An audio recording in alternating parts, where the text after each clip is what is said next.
Well,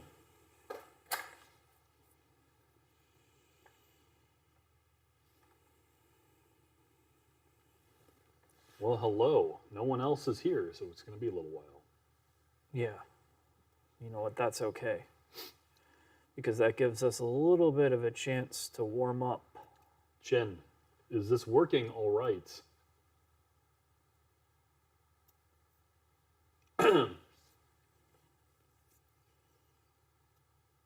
Apparently, it's got our focus lines from the camera. That's impossible. That's impossible. That's not focus lines, Jack. That's a zebra pattern. These people don't know how to use camera equipment, do they? Makes me sick, I'll tell you that much. Are we going to have to restart the live stream? No. We'll figure that out. That's why we're 2 minutes early here. There we go. We'll just underexpose it. You know, do it the wrong way. Yeah, there's a little bit of still overexposed, but you know what? That's looking tight. Real tight. Problem is, Teddy, welcome everybody. How we doing here? How are we doing? That's what I thought. It's looking good. Looking real good. So we're going to talk about some updates with the channel once Mark stops playing around here. We are feeling real good. So, Jack, why don't you introduce yourself for everybody here? Hello, I'm Jack. I am watching my co-host here turn. Apparently, we don't have a visual currently, Mark. They can't see us. Yeah, of course. Do they see the thumbnail, though? They do see the thumbnail, and that's all that matters. That's my cousin, Johnny Tran. He is an MBA from University of Toronto, and all he does is close. Okay, well, here we go. It's time to add the big boys to the camera. I know. Oh yeah, Jack. Look at that. Look, we got a nice zebra pattern here, and this is how we do things. And we're very well exposed as well, pitch black. So, let's talk about business. We're here to do a live stream today, and things are going to happen. Are we going to fix the exposure, Mark? Yeah, sure. Just start. I got some topics, Jack. Did you see the topics? No, what are the topics? Tell me. All right. Well, the topics are pretty straightforward. Am I going to double phone it currently? Yeah, no, you're just going to look at the topics.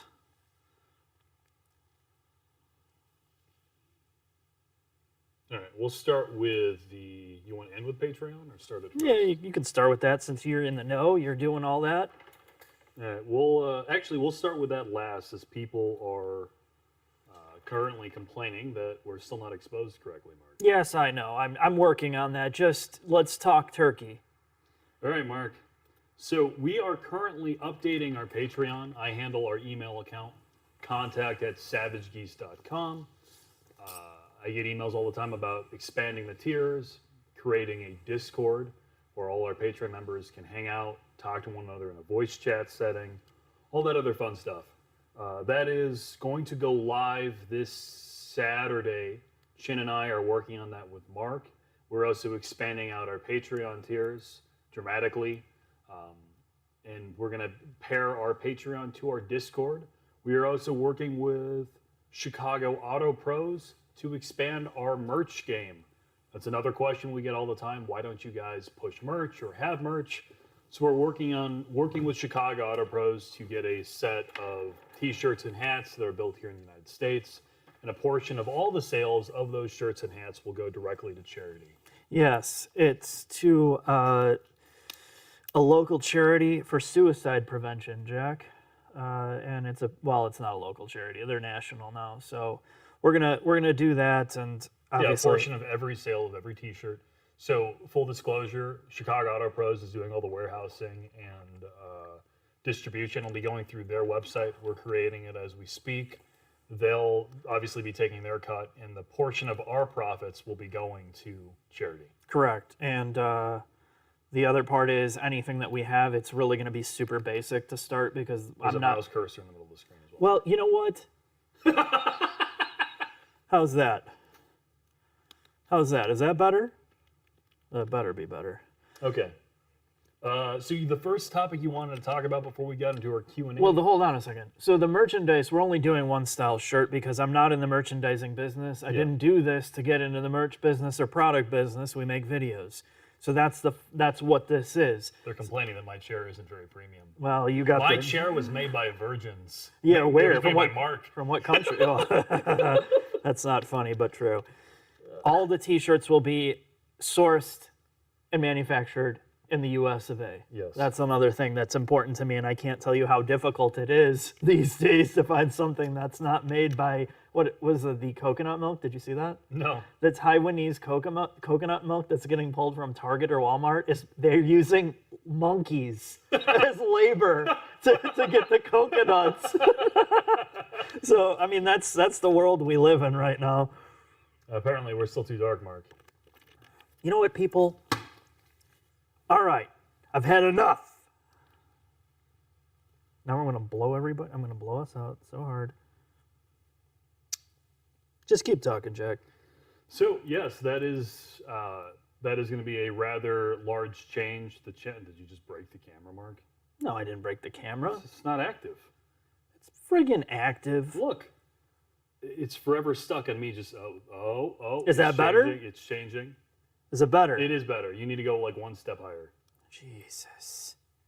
Now I'm going to be so overexposed. Whatever. There we go. That's perfect. Now it's not too dark. Now it's going to be too bright. And you know what? I don't care. All right. Thank you. Now everybody's got their monitors calibrated for this live stream, color corrected.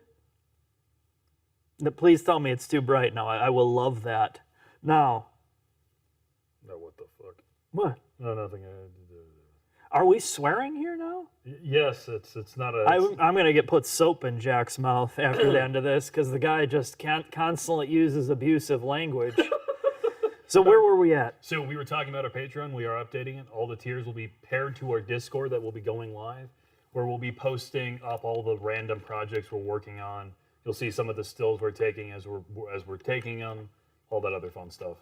Okay, good. The other part about Patreon is, since it's getting revamped, we are adding one additional tier that I had to do some serious... We basically met up with business coaches across the world to figure out what this top tier is.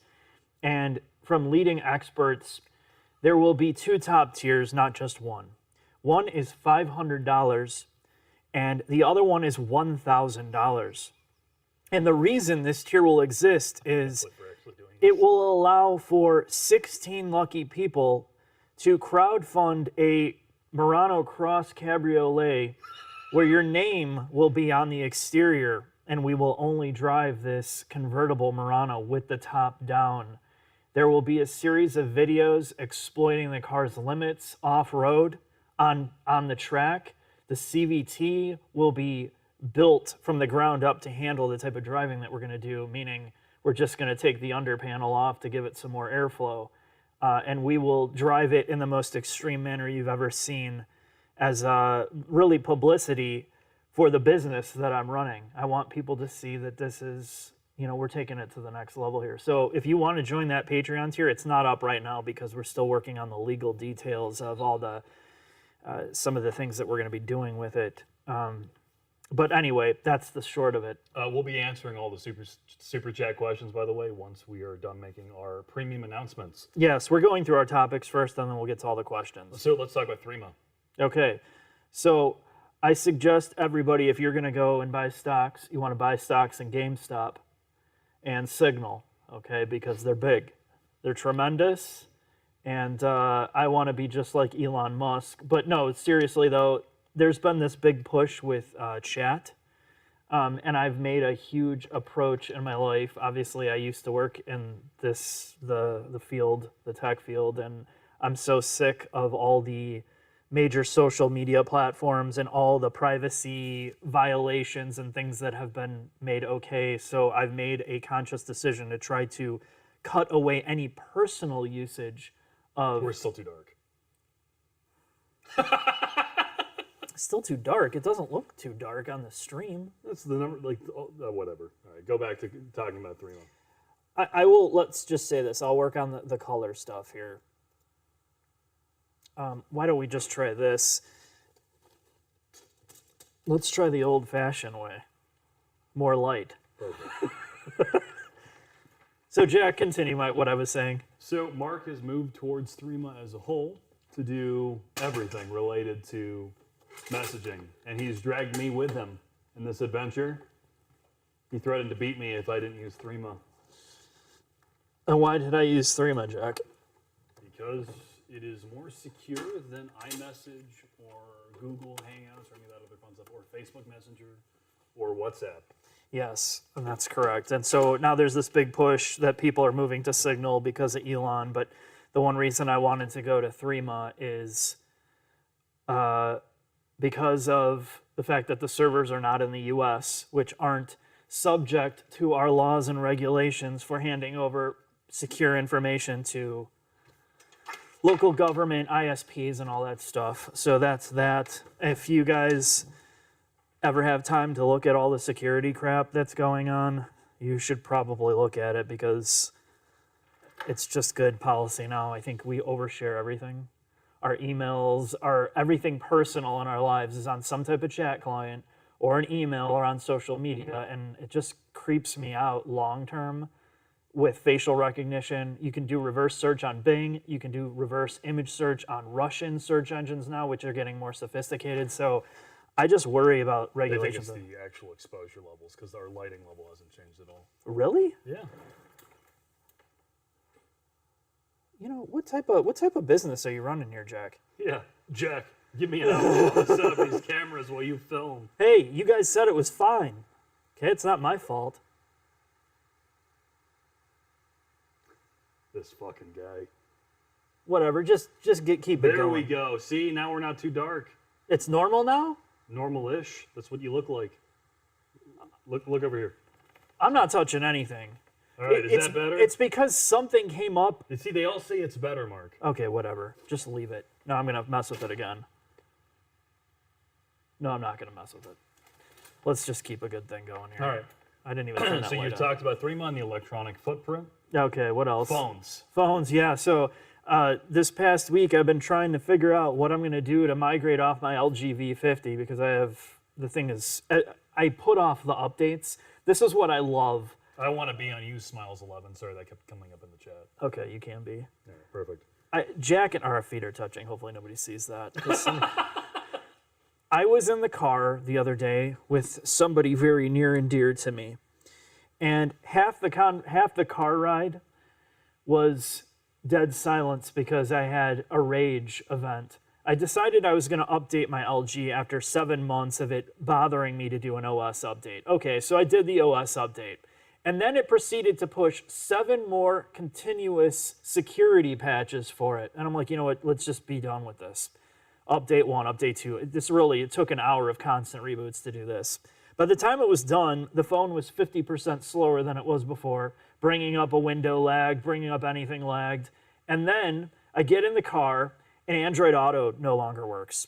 All my phone calls are going through the earpiece on the phone, and then I get to here, and then I use the phone to control the cameras when we're shooting. Now my phone app will not connect to the camera, so I can't remote control the phone.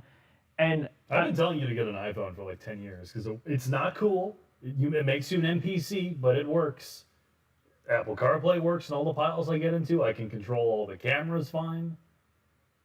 You're like, oh no, I don't want to work. I just want to make it harder on myself. Yeah, basically. I'm sorry. So this car ride was dead silent, and then halfway through, I'm Apparently fantasizing. the audio is weird too. What kind of business are you running here, Jack? It's just our it's the echo. Apparently we have an echo going. The audio is phasing. What if we sit farther apart? Yeah, let's sit farther apart, Mark. How about that? Is that this any better? This is getting me crazy. This is really getting me crazy now. It's So apparently worse.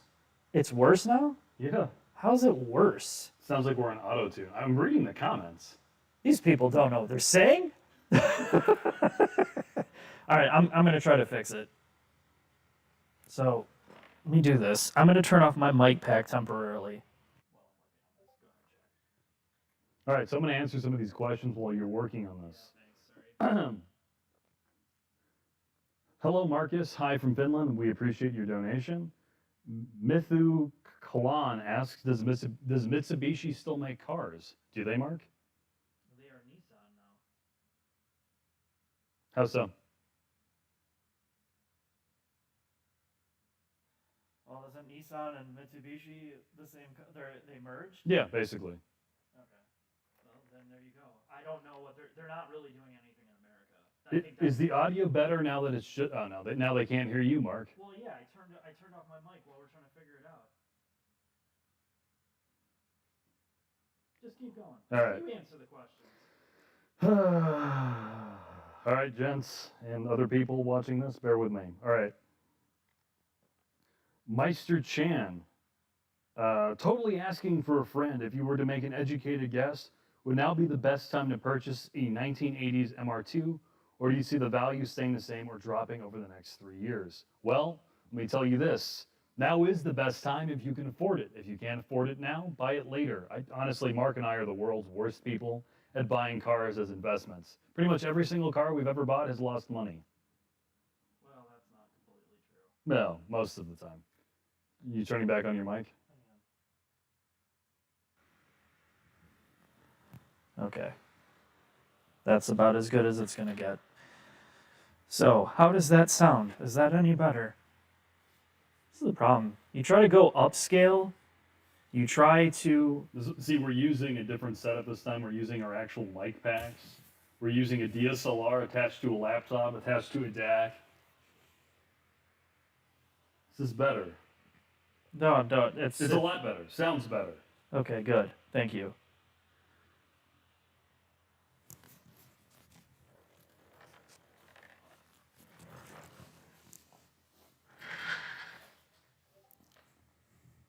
Jin says it's not better. It's not better? No. Can you explain to me in a very technical fashion what the problem is? There's apparently reverb between the two of us. It's like an echo or a phase. It's not syncing? Yeah. Like the audio's not synced up? There's like a delay between the inputs? Let me try one thing here. This is so annoying. I'm sorry. I'm not even joking around. This is like the worst. Why don't we just go to our traditional mic? Well, because then you have to kill the stream and restart it.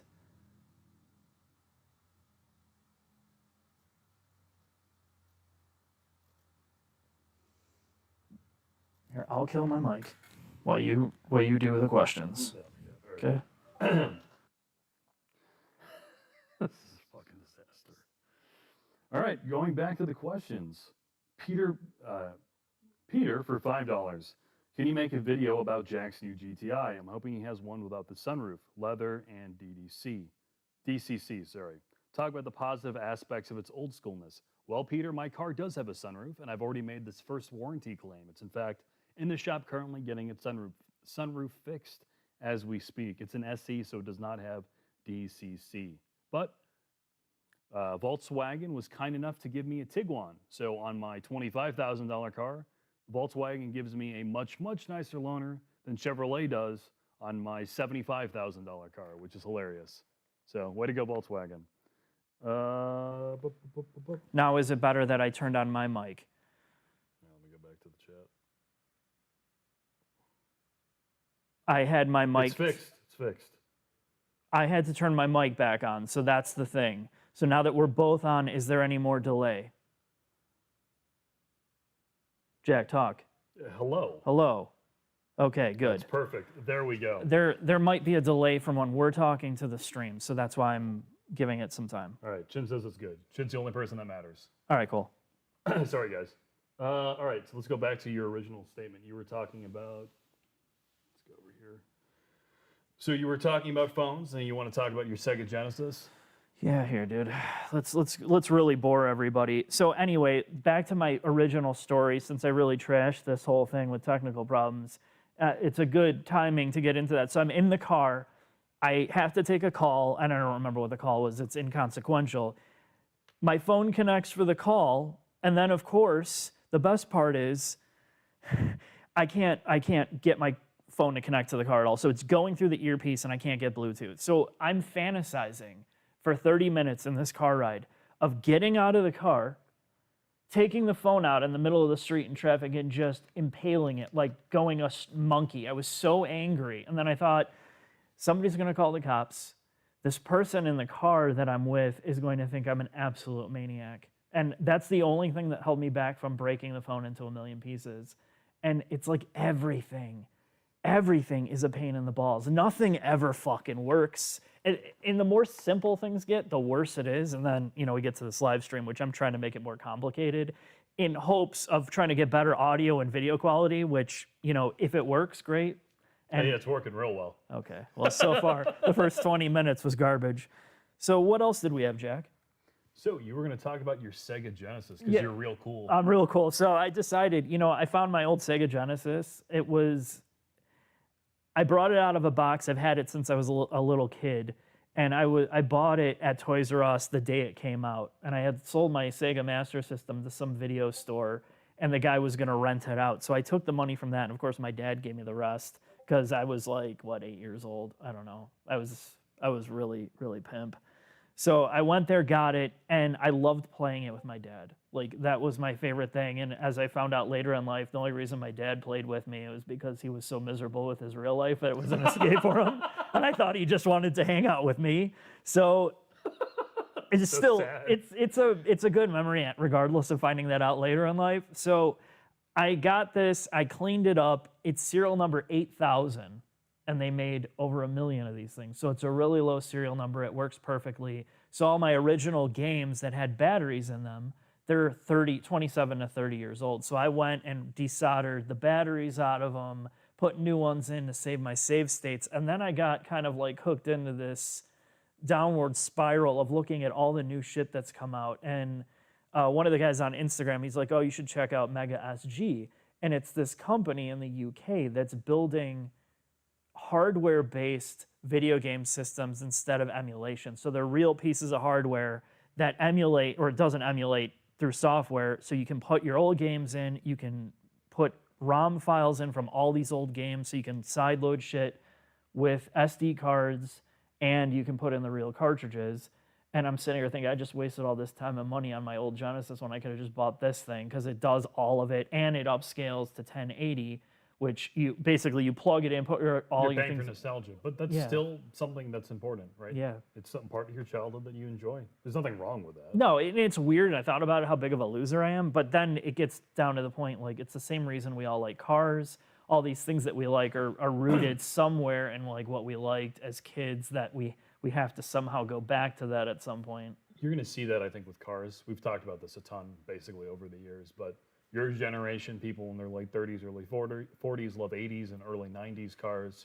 My generation of people in their mid 20s and low 30s, probably by the time they can afford them, are going to lust after cars from the late 2000s, because that's what you grew up with when you were in high school and getting ready to graduate and all that other fun stuff. Yeah, that's true. Well, we're going to. I know we brought this up last live stream, so we do have it scheduled. We're going to Obsess Garage in Florida to do a video on his SI that he has, is $137,000 into?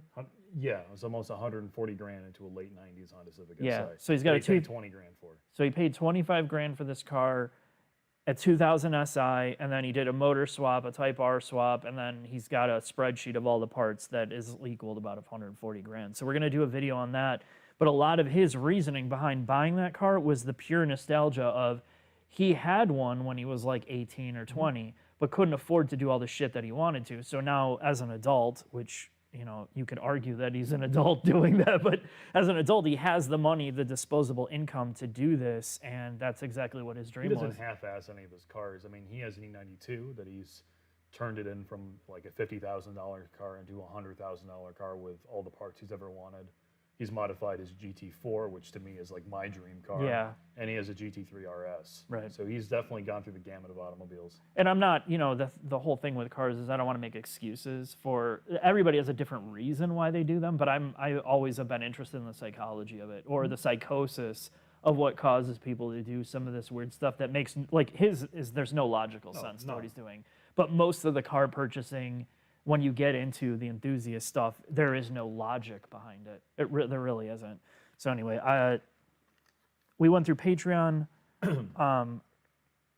I think that's enough because I've ruined this live stream, the beginning of it. The only other thing, we just got out of the Rogue, trying to finish it today, and I thought about this as we were doing our commentary, how good these things have gotten. Like how good the interior is for normal people. Yeah. And like a normal person gets into that, they're going to be like absolutely floored. Cars are reliability and let's call it buying psychology aside, because cars now more than ever are meant to be disposable. The cars themselves, if you look at them purely objectively, are way better than they were 10, 15 years ago. Right. They're way better. And I mean, this generation of stuff, granted, they're so expensive. There's a huge leap forward, but there's also that huge leap forward in price tag. So I wonder where that cutoff is. Like, what else can they possibly do and get more money at the same time? Well, you'll see. I mean, I think the reality for most of these cars is they're going to be going EP. Yeah. Right? That's the next step. Once all of these floor poppers, whether it be emissions or costs or fuel prices, you'll see all of what Chris, chin face, and you and I call it, MPC cars. You'll see them all become EV vehicles. Yeah. And once we get there, then you're probably right. But then what's the differentiator? I mean, do you need all these brands? Do you need 10 different SUVs where there's no drivetrain difference? It's just an electric motor. You have different software in the cars, different seats. I mean, You're going to see the automotive industry change dramatically in the next probably 25 years. So when we were doing our sports car stuff, when we were doing the GTR coming up, which we've put off now, we didn't really put it off on purpose. We'd lost the engineering help that we had, so we had to reschedule it. But you think about where we're at, and like the TRX and all that shit came, and you think there's no way this is going to continue. Most of the world is like put a hard stance or a hard line in the sand that we're going away from this.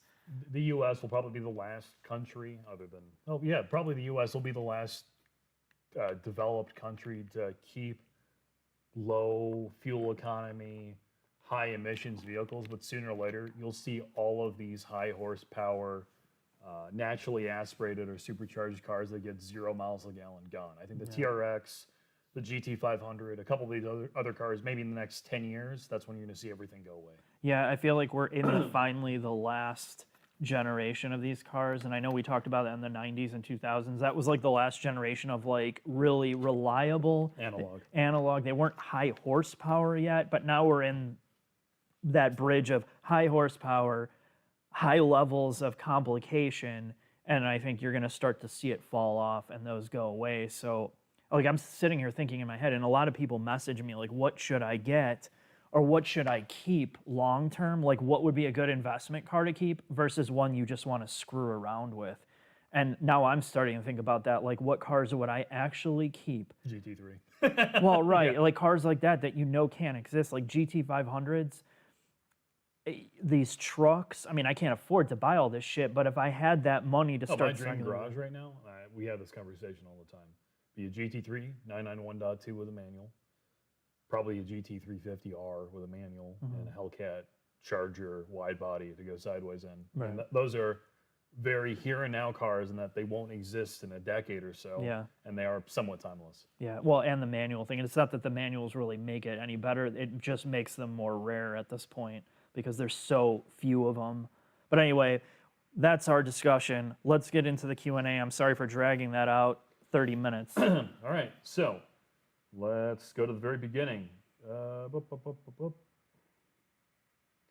Alphaback Brackley from 1967 said, "Can you use your podcasting setup for professional audio?" It's what we normally do, and we didn't this time because Mark is an innovator. I got a bug in my ass because what I really want to do is have something simple that I can integrate our labs and all that stuff in. And there are simple solutions which I need to start doing, like the HDMI to USB 3 or USB-C adapters would make the most sense.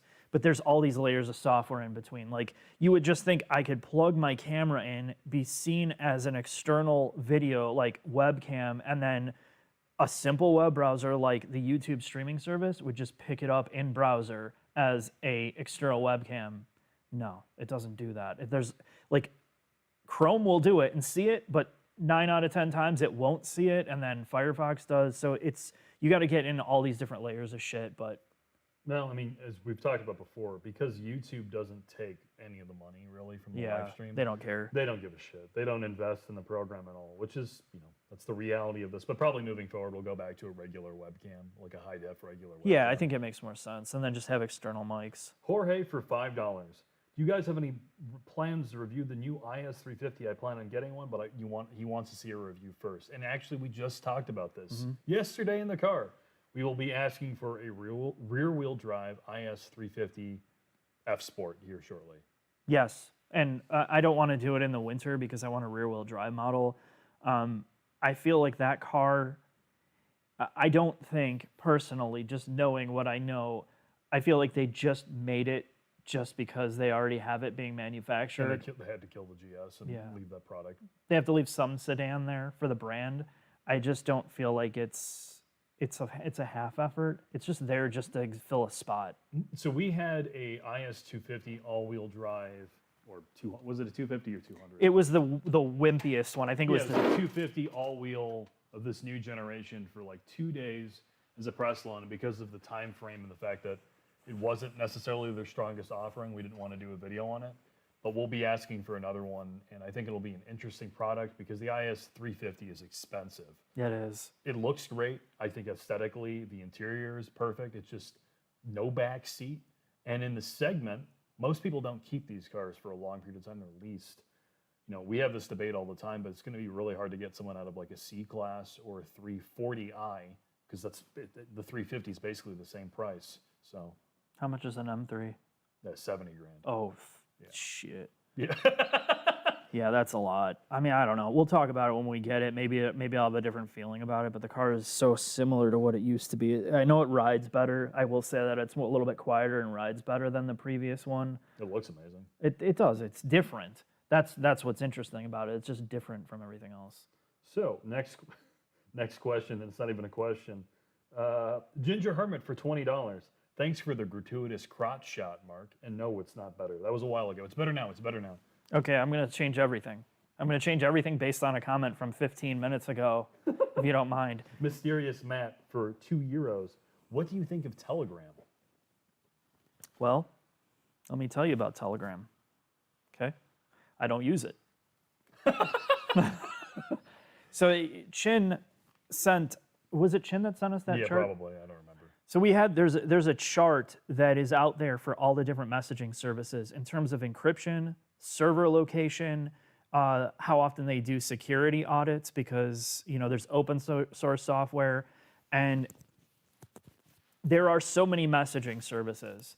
And really, what I did is I went by this chart, looked at software, and one of the reasons I didn't pick Telegram. One of the reasons why I picked Threema is because Threema makes a enterprise version of their messaging client that huge corporations have started to use, like IT directors and network security directors started using it, Bosch, Daimler, and there's a few other contracts that are in the works. So they have the money from the corporate side to fund the app, and Threema is also paid. So there's almost a guaranteed sense of longevity versus... Yeah, you're paying to use it. So if you're using a free service, that means they have to subsidize it somehow, either... By selling your data later. Selling it, well, a lot of these don't claim that it's all private. But that revenue stream isn't there from the corporate side. And if they're not collecting it from their user base, which I want to pay, that's the thing, like the snow removal shit today, right? I came out, me and Jack, it's hilarious. Jack does not want to do snow removal. He does not want to shovel for his parents at your place, because there's no reason for you to be doing that. But your dad is so stubborn, he wants to shovel, but he'll break a hip, or like my dad, it'd be the same way. He's stubborn as hell. A lot of my friends' parents are like, "Oh, I'm 80 years old." Trying to convince like family, but anyway, yes. So the whole thing was, so Jack got him to do snow removal. So they wound up paying. It was like $1,100. $1,100, and I went through the same service and I paid $660. So I'm like, I just think it's funny. I told him I'm having a hard time right now. No, I told him I had 3 kids to feed. But yeah, so last night. So the key is to get an apartment like I have, and then never have to deal with it. Yeah. Well, that's the thing. So I hired these people last night. They shoveled. It didn't even look like they shoveled. and the snow had froze over on the driveway overnight, and then this morning they came to remove it, and it's just a sheet of ice. Like, they plowed over the existing snow and compacted it down, and I'm out there with a fucking chisel this morning trying to get it off, and I'm sitting here thinking, it's not about the money. Like, I just want a good job done. You know, if I'm gonna pay, because I don't have the time, if I'm gonna pay for something, I just want it to work, even if I have to pay more. And that's kind of the way that I look at the messaging stuff. Like, what are you gonna get for free? And what do you expect out of a company that you're not giving them anything for? What type of return Well, are you gonna get? That's the entitlement part of this, right? Everyone, anyway. Well, we're so used to, in technology, we're so used to everything being like Free. a value add or free, but there's nothing free. They have to recoup it somehow, and it's usually like your data or quality of service goes down. Sorry, I talked too long about that. Taylor Robertson for $10. She asked this question. Always got to support you guys. Thank you, Taylor. I'm trying to get a truck for my boyfriend, but he doesn't like manual because he's a baby. What's a good $5,000 to $8,000 automatic truck? Something that won't make me mega broke. A Tacoma. Can you even find a Tacoma for If you could find a Tacoma for $5,000 to $8,000, it's probably your best bet. Because the Fords from that generation, it depends where you live. Here in the Midwest, they're all junk. rotted. Every single one of those trucks is going to be junk. But I don't know, probably a Tacoma if you could find one. Like a Path. You'd have to go, maybe like a front. I hate to even say a Frontier, but that's like that shit lasts too. Aside from rust, Because the Chevy's going to rot out and be look broken. up the Tacoma real quick. Just for you, I'm going to hop on Craigslist on my phone. Can you pull up the next question? I'll start doing that one while you're looking it up. Yeah, sure. All right, so. Todd's got a Tacoma, and Yeah. his is mint. And they're not great to drive for a long period of No, time. they're not, but they're functional. Nikodo for $10. Your video on the CX-5 is what convinced my wife and I to pick up one. We love you guys and what you do. God bless you both. And here's to 2021. Well, thank you very much for the $10, and thank you for supporting us. And I hope you like your CX-5 genuinely. Thank you for supporting Mazda, and I'm going to forward that over to them so they can send me my next fruitcake next year as a thank you. Roll Tide 1785 for $5. In a world of a $60,000 mid-engine Corvette and 2.50 to 60s in Tesla, is a Nissan GTR still relevant? You answer that one. Yes, if you are a Nissan fan. I know people that have them, and it's got the same thing going for it as any niche product, right? Like, there's something unique about the GTR while also being completely like, it's not the most connected car, but there's nothing else like it, right down to the engineering of why they did things the way that they did. And we're going to cover that in our GTR video. And Jack was talking about like how they dealt with weight balance in the GTR. Yeah, where the chief engineer was real weird. And yes, you can get a Tacoma with lots of miles for under $8,000. Okay, all right. So there you go, Tacoma. But yeah, I think it's relevant, but you have to be like Mustang people. They'll make excuses for why that thing is so good or why they love it. And it's the same thing with GTR fans. cars are more than 0 to 60 times, and I think that's an acceleration. I think that's the thing I'm going to say about the C8 and the GTR. And the Tesla. The GTR has a ton of character. Most people call it a video game on wheels. It's not. It's hyper mechanical, lots of electronic systems. It makes weird diff noises. There is a lot of character behind that car, and I think it's quirky enough that it'll always find a place. And of course, they're unbelievably capable and really, really fast around a racetrack. Yeah, agreed. Next question. Chauncey Sauce gave us $25. Thank you very much. Thank you. Really do appreciate your donation. J4 for 1337 euros. No question. Just our highly competitive and sophisticated high gloss piano black is achieved through the application of premium mirror finish paint. It creates an expensive, alluring contrast. Sounds like somebody was reading my quote on Patreon. Should we read that for them? We'll just summarize it for them. So we asked Acura in a series of real questions for our MDX video why piano black plastic is used in interiors in their products. that's not really what I asked, but it was essentially that. I just said, what is it with designers overusing it in every car? So they gave me a very corporate answer. What was it again? Just so we have the. This was their answer to what their piano black brings to the I'll pull it up table. on our Patreon thing. Bear with me. Yeah. So I said, why are their designers obsessed with this? And this was their response. And this is going to blow you away. Our highly competitive and sophisticated high-gloss piano black is achieved through the application of premium mirror finish paint. It creates an impressive, alluring contrast. For accurate design language, we call this functional beauty. Beauty is derived from function, and something that is already beautiful is made even more beautiful when it achieves surprisingly exceptional function. Amazing. I don't even know what to say to that, to be honest. So, yeah. It's a great car. I mean, we can't really talk about it, but it's just, here's a good example of this. Everyone says the GTI and the more modern Volkswagen products and Audis have a tremendous cabin. They do in a showroom. I own a GTI now. All of that piano black plastic looks like shit after about 2 minutes. If you live in the Midwest and there's salt, snow, you leave your windows open at all, looks like you're in a goddamn dumpster. Yeah, it's tricky. It's tricky what the corporate version of like reality is in products. And, you know, I brought this up to a friend and they were like, you got to understand, they're trying to protect their brand. They're not, you can't ask a straightforward question like, why are you using this shit? Which is basically what I said. You think they're going to be like, well, you know, you're right.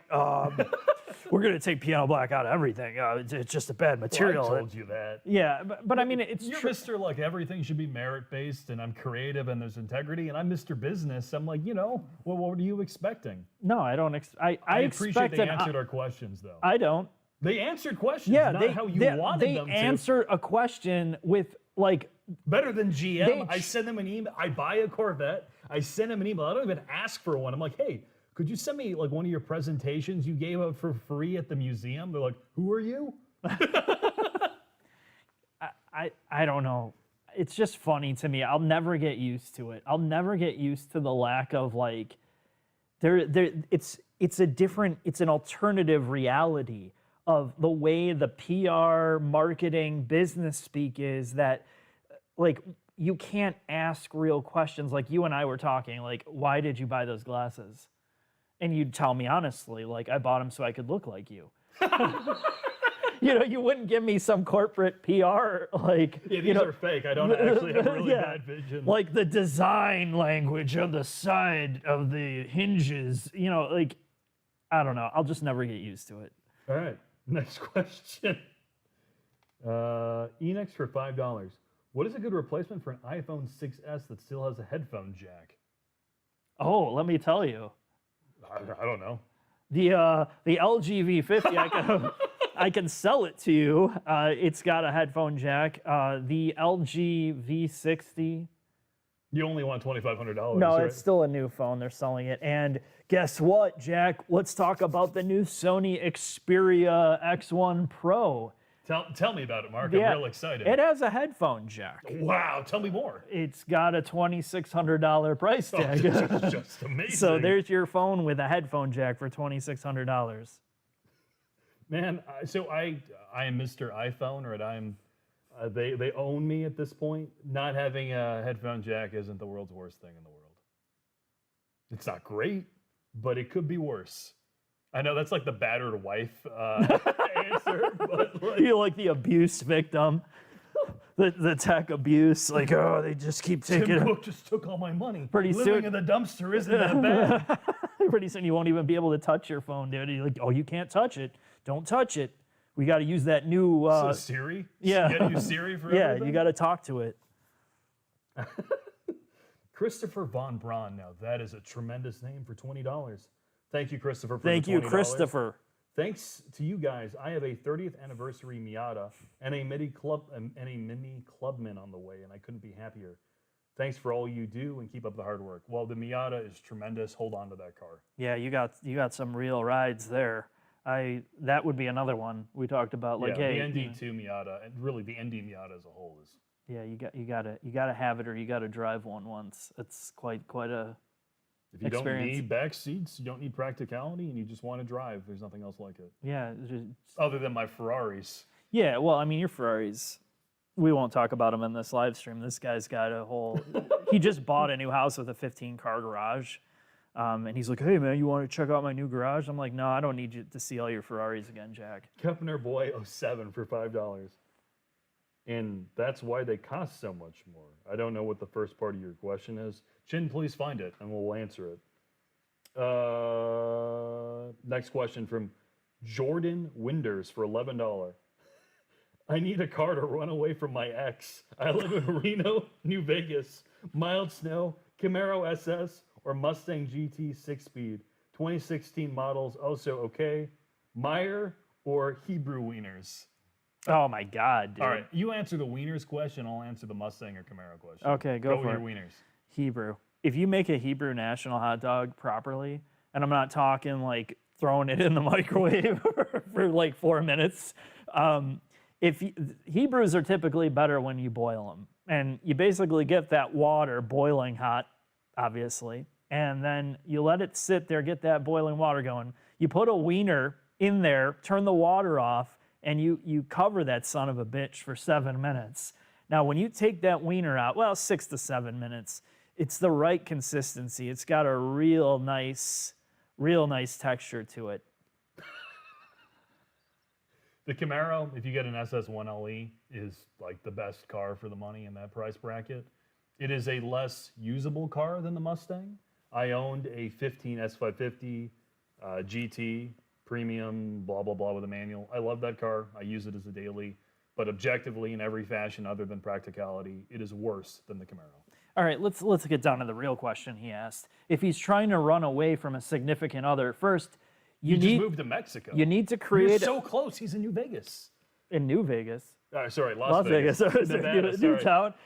You got to create an LLC. It's my level Fallout popping Yeah, out. oh, Yeah, okay. yeah. Get an LLC, register the car to the LLC. That way she can't stake a claim to it from the abuse you've probably given to her if you're running away, or she's abused you. I don't know. She can't stake a claim to it. And then you get a Malibu, like a 10-year-old Malibu that's like now we're 2,000. talking. Nobody's going to find you. Nobody's going to look at you. You get out in that car, and then you have your Mustang shipped to your private garage. You have some tremendous advice. Well, I mean, I've thought about this. So this is a true story. Mark and I were walking in the airport, and he's like, Jack, Mark's a breeder. And he's like, oh, God, I don't want to be dealing with this. I'm like, well, Mark, you could just change your name to John Business legally and move to Mexico. And I said that loud enough where the person in front of me burst out laughing, a random stranger. Yeah, a random female stranger. She thought that was funny when she realized this is the normal talkings of two professional gentlemen. Who are, based upon the internet, probably gay. Yeah, I got a couple gay comments today. I sent you one, and it's like, I can't tell if it's just homophobic stuff or if it's just like trying to be funny. And in this culture, Jack, We are the most PC, professional young men. Well, one of us is young. Men. All right, moving on. Meister Chan for $20. Thank you for the $20. Your videos have helped me push me to truly access my life. I've since prioritized therapy, and I'm moving away from a toxic family situation instead of prolonging my depression by buying a project car and staying at home. Thank you. thank you. Meister, anything for you, man. You're just incredible. I'm going to take off my hat. PewDiePie for $14 Canadian. Guys, please help. I'm having cylinder deactivation issues on my Mazda 6 from 2020. Oh, no. The dealership says it can't do anything about it. I don't know what to do. It's 96 days old with only 2,000 kilometers. Well, What's wrong with it, though? like vibration issues with cylinder deactivation. They So- should be able to turn it off. True. Okay, you have a couple options. I don't know how the Canadian dealerships work, but in the US, if you hate your dealer, you can always go to a different dealer. And if you are getting screwed by both dealers, you can call Mazda Corporate directly and deal with them. If they prolong this issue, reach out to Mark and I directly on our contact page at contact@savageeast.com, and I will do my best to alert our Mazda rep. Yeah, so I want to be clear about this, right? We're not middlemen for like people's car problems. No, we're not. And I've had several people that I've gotten in the middle of that I knew. But here's the thing, like you really have to go to the dealership and you have to get everything documented. They have to give you paperwork that says, look, you know, this is what we did. We can't find it. You have to have this type of paper trail Before you multiple elevate it, times, yeah. multiple times, and multiple dealerships. And I know every brand's like this. It's not just one. You need that paper trail before anything can kind of go above that. Otherwise, they're just gonna Screw you over. corporate car companies do not want to play middleman between you and the dealerships. It's always your car. We've basically licensed out all of the service and support to these dealerships. You deal with them, and then they only want to deal with the customer service side, not with the repair side. So if you're getting treated really shitty, Go to another dealer. go to another dealer. If you're getting treated shitty and there's a mechanical problem, and if you can prove it, especially, it's helpful with Go to Mazda Corporate. Yeah, go to Mazda Corporate. And then, you know, if you really, really have a problem, send us a message and we can put you in contact with somebody. Okay, Rubik for $10. What's your opinion on Google's involvement in making infotainment system for the Polestar and future Volvo? That's all you, Mr. Volvo owner. I think it's going to be a major change in the industry because they're not the only ones doing it. Honda and Acura will be going to that as well. So there's a difference. So there's Android-based head units, and they call them forked versions of Android. And forked versions means they take a base Android OS. It could be ancient. It could be version 6. And right now we're on 10 plus. So they're going to take older versions and they're going to work with Google to modify the hell out of that Android operating system and put it in a car. The problem is they're old. And once you connect them to the internet, they could potentially have security holes that need to be patched. And automotive car companies are way worse than phone makers at patching Android. So what the new way of doing it is you get rid of Android and you get into Google Automotive, which is separate, is not the same thing as Android Auto. It's Android Automotive or Google Automotive. That operating system is designed from the ground up to be an Android operating system for the car with support from Google, over-the-air updates from Google and the manufacturer to constantly keep it up to date like a phone.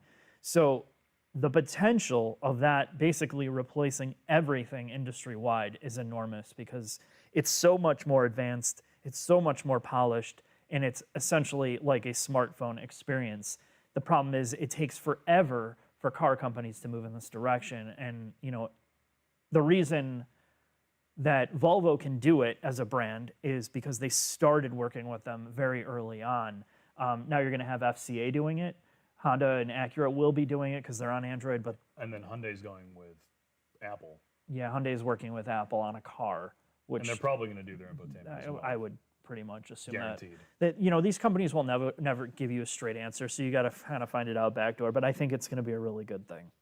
No, because the worst thing that car companies are doing, car companies have a really bad idea on how to turn cars into phones. Right. So it's better for them just to work with the direct OEMs that make these things. You have two mobile OS operating systems. Android and Apple. That's it, really mainstream, right? Like you can have all your hacked up versions and all this shit, but really that's it. So you're taking a space and you're trying to reinvent the wheel in cars, and the money could be used elsewhere in development than trying to waste all the time and energy and outsourcing shit and never having it updated. Just bite the bullet and do it. Next question. Bear with me.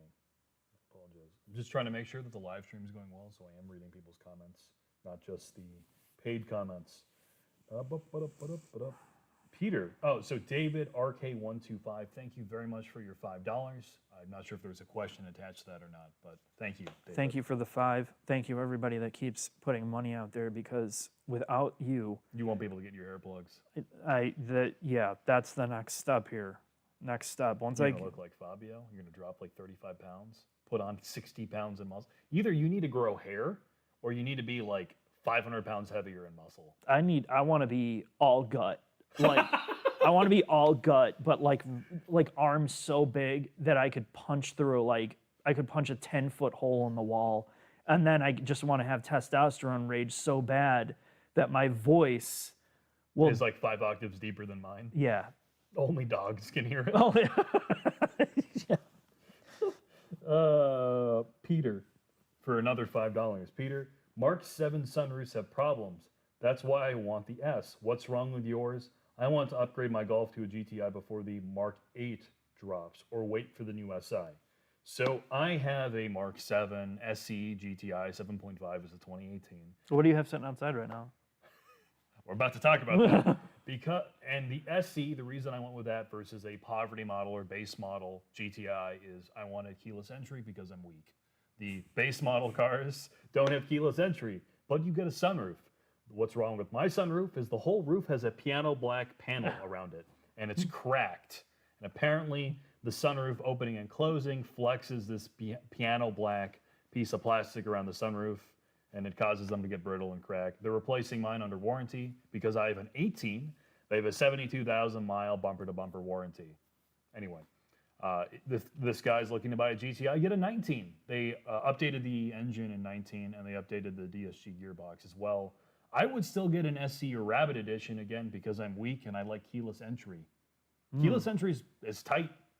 Sounds good. Yeah, it sounds good to me too. Hopefully that helps you. And one of these days we will do a video documenting Mark's horrible car decisions, whether it be his LC500. Yes, he owns an LC500, a Volvo XC90, and a Bugatti Veyron. Yeah, I just got a Chiron. Oh, sorry. Chiron, I didn't dude. want to, It's totally different. All right. Thomas Voigt for €5. 370Z Nismo, M235i, or TTRS as a weekend car and for 3 to 4 track days per year. What's your pick? Love your videos and keep up the good work. So, Thomas, I don't like the 370Z Nismo, and nor does Mark. Is that a fair statement? Out of those three, though, if he's going to be doing track days, wouldn't you rather be in that than the other two? No. Really? Well, I mean, I would take the Nismo or the TTRS. I wouldn't do the BMW is going to be boring. yeah, you're probably. Well, I'm Mr. BMW. This is going to come. Oh, through. yeah, okay. Rear-wheel drive, over 300 horsepower, tons of torque. You can get a limited slip diff. The TTRS. Problem with the 370Z is I don't like it. The BMW is the most boring fucking car on the planet. True. Like that, it's just like. But is it when you drove the 370Z, you're like, wow. No, I didn't say, but at least there's character. It's like trying to be a sports car. Like it's got that idea baked in. My problem with the 370Z is, yes, I will admit there's more character to the M235i, but every one of its inputs feels watered down. It has hydraulic steering that is super numb and inaccurate. The gearbox is actually pretty decent. The Just pedal put box some is run good. flats on it. Oh, I think the 370Z out of the box is just it's a better car if you're gonna like. Yeah, it's a track If day you car. want like a fun car, wouldn't you say that's like more fun than? I'd rather the TTRS than most of the Well, that's what last I'm person- saying. Yeah, I mean, I feel like the TTRS is like, it's not very common. It's No, not a common car. cylinder. The problem is it's Haldex, right? So it's a front-wheel drive bias, all-wheel drive system. I don't know. I don't like the 370Z for many, many reasons. But if you're only going to buy it to track, really, your 370Z is a huge aftermarket support network. It will survive a track day, and you get a manual gearbox. It's pretty good. I'm sure I just angered that silence you hear is every Nissan person coming to my house to burn it down. No, you're biased. That's your problem. So one day this will change. Yeah, you get me a Nissan tattoo. Yeah, I'm on my gonna sleeve. get you a 370Z, dude. I'm gonna force you to drive that thing everywhere. Philip Jonas for $5. Am Dad. Oh, thank you. First off, Philip Jonas for the $5. I do appreciate it. Am Dad. Need truck. Hate SUVs. Have Accord 2-liter turbo. Great car, but open diff. Front wheel drive is stupid. Lease ends. He needs advice. He needs a truck. Oh, he's getting rid of an Accord Accord. Sport with a manual. It says 2-liter. I don't know. Oh, yeah, it doesn't matter. God, you going to a truck from that? That's kind of He weird. hates SUVs though. So yeah, I guess that makes sense. What are you doing? I want to see how bad the battery is. It's half. No, we're good. As long as that doesn't screw anything up. Yeah, the battery's at half, dude. So He hates SUVs. Can't you just get a hatch? Like a wagon or something? I don't know. If he's gonna, what kind of? So he's going from an Accord to a truck. He just wants a regular truck. The question's kind of vague. Then get a Tacoma. Isn't that what everybody does? Let's just say any truck question in this live stream goes to a Tacoma. If you're going to keep the truck, get a Tacoma or a Tundra. If you're going to lease the truck, get a Ram. Is that fair? Okay, I'll go with that. Oh my God, dude. No, it's not that bad. All right. Let me. As Mark walks into the John with his mic on. Bear with me. Oh, he needs a trunk, not a truck. The prostate again. Oh my God. Oh, this prostate stop and start stuff. Gotta talk to the doctor. This is what I work with. I'm going to tell you that right now. That's what I work with. Unfucking believable. The amount this guy talks about his bowels on a regular basis. Oh, perfect. So, Mark, what has a trunk other than the Accord that's big?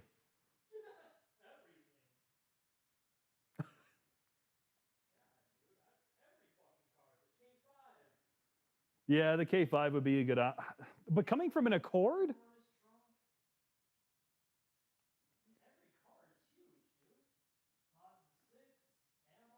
I don't know. I feel like the next step up from the Accord would be like what you almost got, a G80.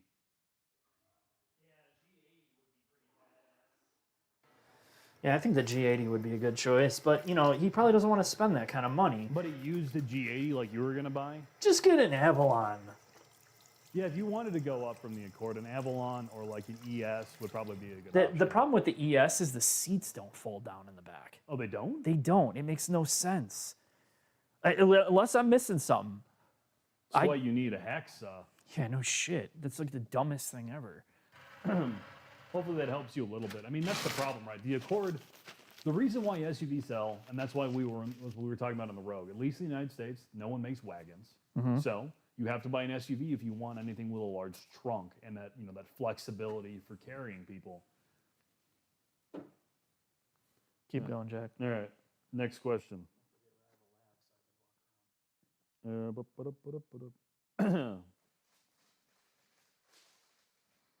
Sorry, folks, just digging through all these questions. I do apologize. Oh, my God. Ben Segura for $5. Please give the stereotypes. In 2021, for those who choose E30s over other platforms to daily hoon, is there more a monolithic character? Do you all like E30s? I have a soft spot for the E30 BMW. I have driven one a reasonable amount when I went to school in Iowa, and I had an E36 as well after that as a winter beater. I don't think they are necessarily worth the deltas that people are charging for them. What do you think, Mark? What do you think of the E30? Do you think that there is more overblown. of a meme car? The Miata, first generation NA Miata, is now like that drift car that's being abused and ruined. It's overblown. It's nostalgia. People that kind of wanted those cars or saw them as their like the more pure cars, they love them now. I don't know. I mean, But people like, buy them for like basically throwaway track day builds. yeah. But it's like the NA Miata. You said the same. It's the same shit with that car. When you really get behind the wheel of an NA Miata, if you've been in any normal like modern car, you're like, oh my God, this thing's a trash can. You know, I mean, it's funny. You hear that? That's Tom Montana Yeah. with his Predator drone. No, but I mean, compared to the modern cars, it feels like a trash can. It's rubbery, it's soft, it doesn't feel well built. I mean, it's just old, but there's something like, It's endlessly charming. yeah, there's a lot of charm to it because it's simple and really it just works. And if you want to have fun with it, you don't have to pay a cajillion dollars for it. And you have that freedom of not being owned by something. And I think that's why people like the whole concept of some of these older, like pure cars, which I totally understand and get. But they are overblown. They're made into something bigger than they are. It's like the old Type R, like the old Integra Type Rs, all those like 90s, 2000 cars. When the E30s are like $5 to $10 grand for one, for a nice one, you know, sure, right? It teaches you can work on it yourself. I learned how to work on cars because of my E36, right? There's something great about that, but once they start becoming over $10,000, $15,000 for a clean one, it's just no longer worth it unless you're buying it as an investment or, like we talked about earlier, you are nostalgic for that era. Like Nick Murray, who's another YouTuber, bought an E30 to pound around in, and he loves it. But Yeah. he's your age, right? He Right. grew up with that car being Yeah, iconic. like he wanted one a long time ago, and now he's buying it. But my point is if you're paying a lot of money for those junks, it's like, you know, when I bought my Civic, I paid way more than it was worth because I wanted it and I wanted a clean one.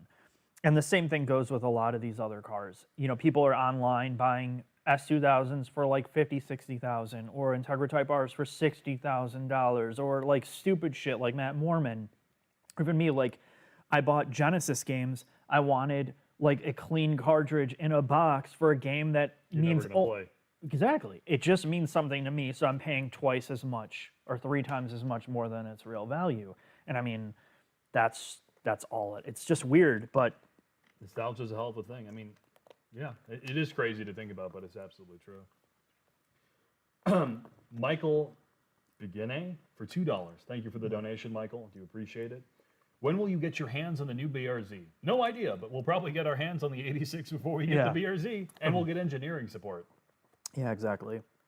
We'll definitely have the 86 first, and they're doing a GR86, so I don't know. We'll see. We'll see what happens. Agrarius POS for $5. Best luxury pickup truck with a manual. Oh my God!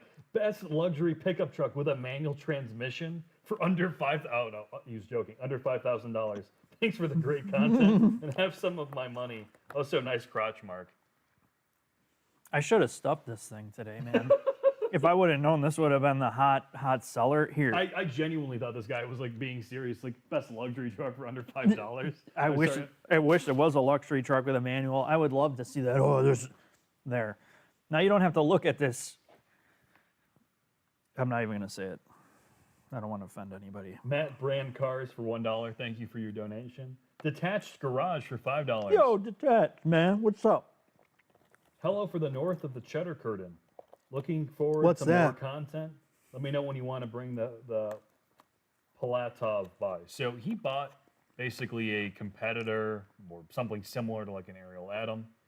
I'm sure he will have more success with it than you had. Probably. It's in between like an Exocet and an Atom. It's got actual aero built into it and stuff like Looks that. badass. Yeah, it looks cool.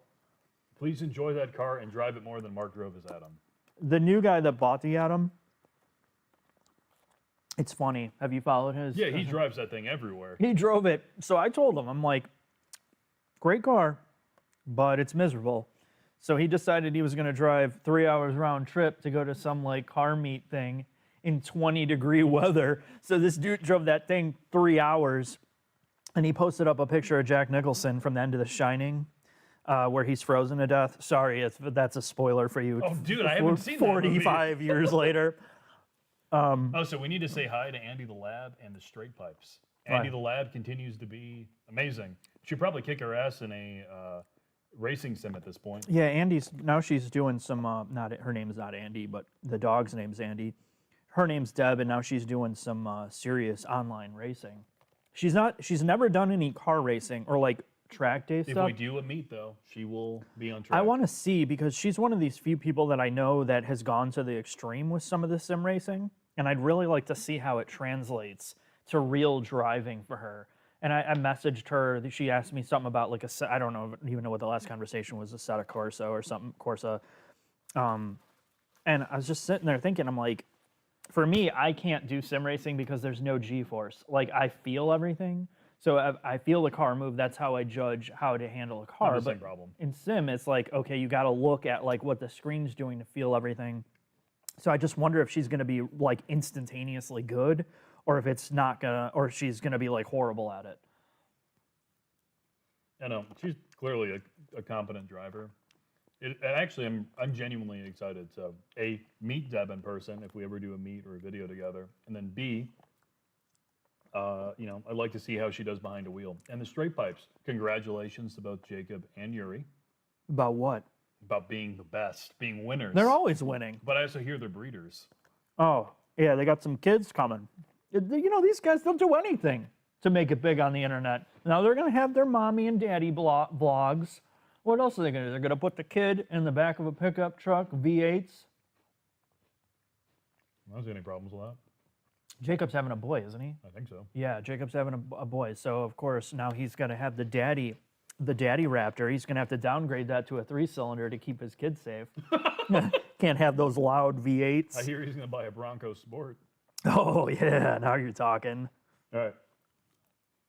Yeah, Anyway, thanks. congratulations, boys. Genuinely. Good luck, Yeah, guys. well, you're gonna need the luck. I'm gonna tell you that. No more premium content. Those kids are gonna own your asses. Yeah, Mark's a very happy breeder. If you're wondering, he's always like, being a father brings such great joy to my life. Yeah, I mean, she just turned 30. She's not a big issue anymore. Yeah, you had her when you were 10? Yeah, no, I mean, Are you 65? I adopted her. Oh, perfect. God, this cake is so gross. Why am I eating it? Yeah, and this asshole's lactose intolerant as well. He's like, I'm going to eat a big dairy cake. I'll see No, you there's later." no dairy in here, Jack. It's just pure. Oh, Right. Going back to the questions. Dwight Sanchez for $5. Do you suggest I sell my Hummer H2 now that Biden took over? He's about to destroy the economy and skyrocket gas prices. Regardless of politics, I would never own a Hummer H2. yeah, I think you should sell it regardless of who's president, bro. Here, get yourself a night. What? Which was Chevy SSR. Which had the SUT? That's the H3. Oh, get the H3 SUT if you want any credit at all. Dude, that guy's gonna be tight with that. Man, thing. if you had the SUT out here, oh my God, You'd be God. I'd be the mayor of this town. They would just give you a sash. They would as have you like a bought it. fucking medal, dude. They'd put me on a podium and just bow to me. Amazing. All right, going back to the questions. David RK125 for $10. Used Julia TI Sports, starting to reach mid $20,000. Wow. Wow, that is crazy depreciation. I mean, they weren't that expensive to start. They But were still like 40 something. yeah, but still. Is a rear-wheel drive example with performance pack at good value for a daily sports sedan, or reliability concerns ruin it? It's a good value. It's like low 20s, mid 20s, and if you have a warranty, that's great. You're just going to be using it. I like that car. I never did a video on it, but we had it for a week, and it got overshadowed by some other stuff that was going Like on. the Quadrifoglio. Well, yeah, if you drive that first, you can forget that car. But the one thing that's really weird about the Giulia, if you've never been in one, is how small the interior is. Like, I just had forgotten because I enjoyed driving the Quadrifoglio so much. I'm like, oh, I don't care how small it is. And then you get in there, like, holy shit. It's like, it's tiny for how big it looks. But for $20,000, Yeah, assuming that's- you have a dealer, you have a dealer that isn't horrible, Yeah. man, that's a great deal. Yeah, you gotta. I feel like if you really are into that car, even remotely, just own it. And it's not an NPC car, right? No, it's You'll not. be the only person in one. No, they're not very common, which is scary. But just own it, see how it is, go through it, enjoy it. Enjoy your dealership waiting room. Yeah, it's an Alpha dealership, dude. It's gonna be I baller. can't wait for them to give them like a Fiat 500L when it breaks. Yeah, that's what happens out here. Joshua Vetketh for $5. Most analog mainstream car on sale right now, and overall, what manufacturer makes the most analog cars in a good way? Lotus. Lotus isn't mainstream though, but the horrible. Aurora was just incredible. Yeah, that's the most analog car I think you can get outside of like a pure track day car, and then you got to get into like the GT4. Like, the GT4 is pretty, or like that car, the 4-liter equipped. Yeah, that's a pretty analog car for. But the front end feels dead compared to the front end on the Aurora. Well, everything feels dead compared to that. I mean, never that's, knew. I still to that day like, oh, Porsches are numb, Jack. They're boring. Yeah, that's what I always still say. don't believe that. But compared to an Evora, the Evora is the next level of analog. What about cheap?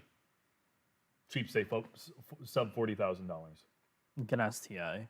You think that's more analog than I like think a Miata? I think the STI feels pretty analog, man. The Miata does not feel all that. I mean, the Miata does have some. It is analog inputs though. The Yeah, car yeah. rotates under braking. Right, but the feel of it is. No, the rack is totally dead. Yeah. I don't know. Yeah. Okay. Miata, Evora, GTS 4-liter. McLaren F1. Yeah, McLaren F1. Just by that. Hopefully that helps you.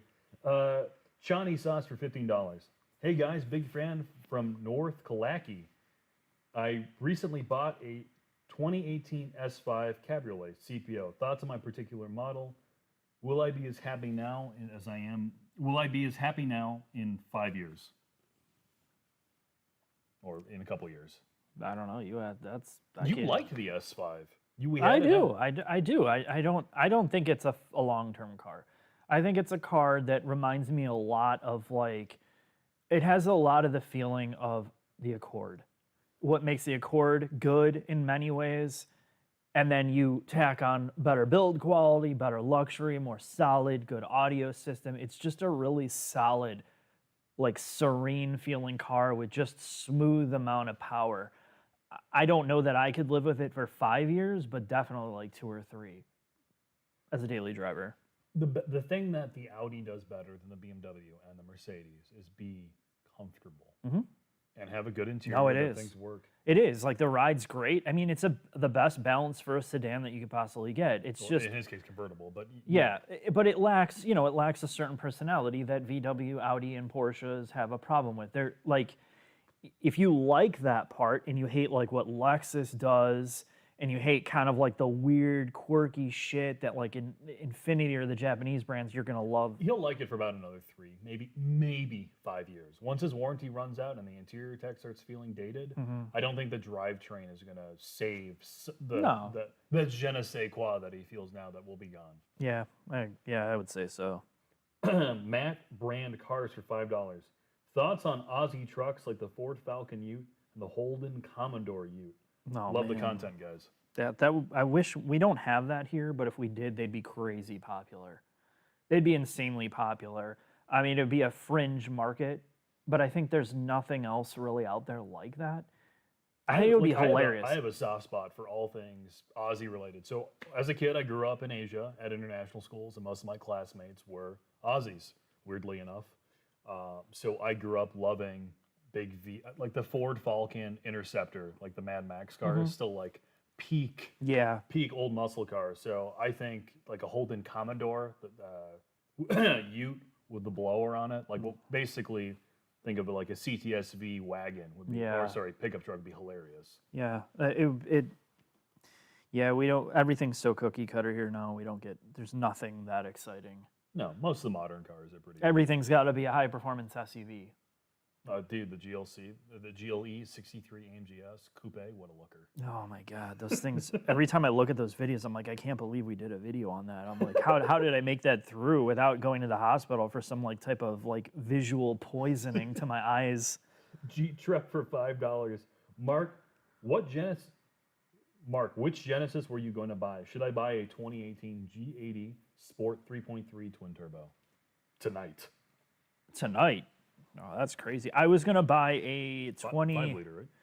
Yeah, right when they cut over to the G80 branding, because they changed the transmission from the first 8-speed to the second gen 8-speed and a 5 liter. The Sport was pretty good. I would say there's no reason why not to get it. They're going to be reutilizing, as we talked to our Genesis rep, they're going to be reutilizing the 3.3 in future cars while continuing to produce the 3.5 twin turbo. Yep. So it's not a motor that's going away. So yes, if you really love it, get it. It's one of the most isolated, solid good feelings. Warranty, not ugly. Right. The older, I like the old G80 better. it looks than the better new than one. the new one. It's just, of course, now you trade the interior And like the tech. gearbox. Yeah, the gearbox is slow. That's the worst part about that car is if you're not driving it like an asshole, you're gonna like it. But if you have to manually control the gearbox, forget it. Meister Chan again for $2. This guy's on a roll. Jack, can I have some GameStop AMC stonks? Yeah. So, Sure. I mean, did Elon say something yeah, about Elon's. So, did you hear this? No, I was busy don't, filming a car all day. dude. People are insane. He put on Twitter about GameStonk, and their stocks went up by like 99% or something like that. Like, can you imagine being an executive? he's like, it's a must-buy GameStop. I don't know if he was like trolling. I didn't get that deep into it, but it's just like, man, to have that much like following that you just do that and people just do whatever you say is just unbelievable to me. So you need to buy GameStop now.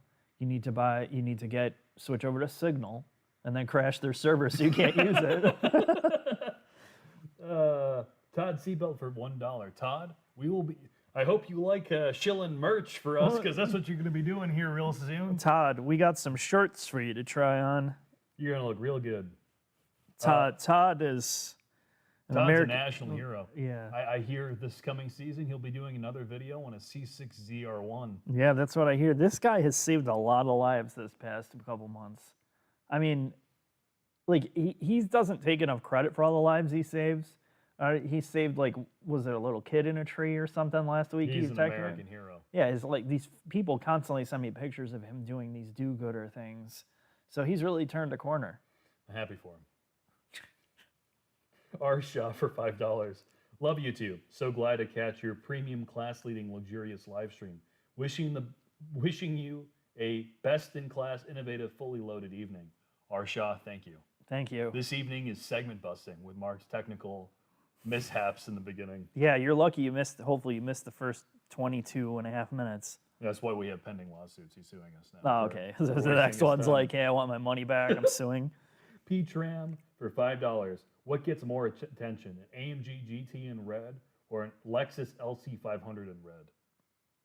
Well, have you heard of, there's no AMG GT rap song like there is an LC500 Polish rap song. Okay, so I can't remember the dude's name, but... Saful. Is it Saful? S-A-F-U-L. Yeah. Look up S-A-F-U-L LC500 on YouTube. And then this guy is dead serious. To turn on the subtitles. I think that's all you need to know why the LC500 is the best. Yeah, okay. To answer your question seriously, like in I don't know, we had an AMG GT. It looked pretty good. Yeah. It looks pretty good. I mean, right now, I think the LC looks more futuristic, and it has that going for it because it's so unique. But man, I feel like the AMG is going to age better. Except it will be in the dump. Well, yeah, it's going to be in the junkyard, but that doesn't matter. That's still the only car that when we were driving, I thought it was going to break. New press car. No, there's plenty of press cars I thought would break. Really? What was the last one I just did where it would? Oh yeah, the Blazer RS.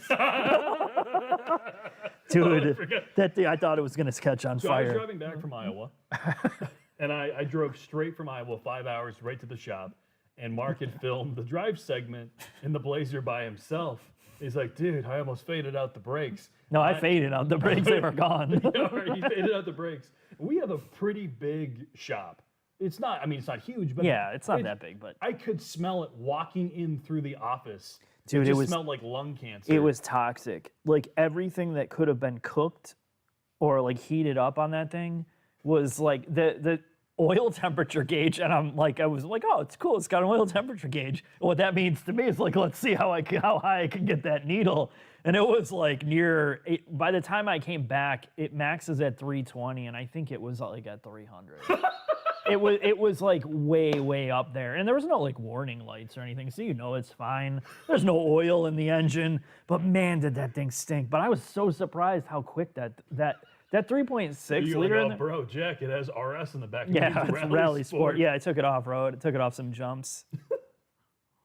I didn't know you did that. What? Took it off jumps? No, well, I knew that, but 300? Yeah, it was at 300. If the gauge is right, I don't know. I didn't plug in a scan, so I'm like, oh, let's do some data logging on this Blazer. It didn't break. Okay. Fan for $2. Oh wow, dude, I'm that's your fan, dude. You're bringing a new demo. That $2 is gonna pay for your piano black paint match or whatever you're gonna do. Buying a new GTI-S manual transmission. Opinions on catch cans? Go for it. If you drive it hard, go for it. If you don't drive it hard, there's going to be a minimal amount of blown by oil. Depends on how your dealer is too, as well. Because you have a GTI, I don't care what anyone says. You're probably going to be taking it to the dealer for something. Yeah, probably. I mean, I would just plan on it. I don't know. It is a really fun car under 7/10 though. So enjoy your purchase. If you drive it hard, get a catch can. Just get like a radium catch cans. They're amazing. They are expensive, but they're a real piece of art. Yeah, I had catch cans on my Mustang, my 80s. I had a BRZ. Mm-hmm. I don't have one on my Vet, but I'm also terrified about a GM dealership. So I would not drive any modern turbocharged car without a catch can on it if I was really driving it. Mm-hmm. I agree with that. Mark YL for $20 Canadian. Thank you very much for your Canadian donation of toonies or roonies or whatever their currency is called.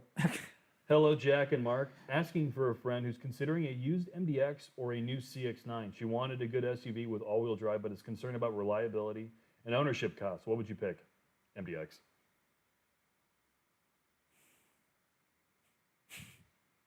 What? Just sitting here thinking of like zoning out from these questions. I'm thinking, what would be cool if somebody asked that question, saying, "What would be the better SUV to play pocket pool in?"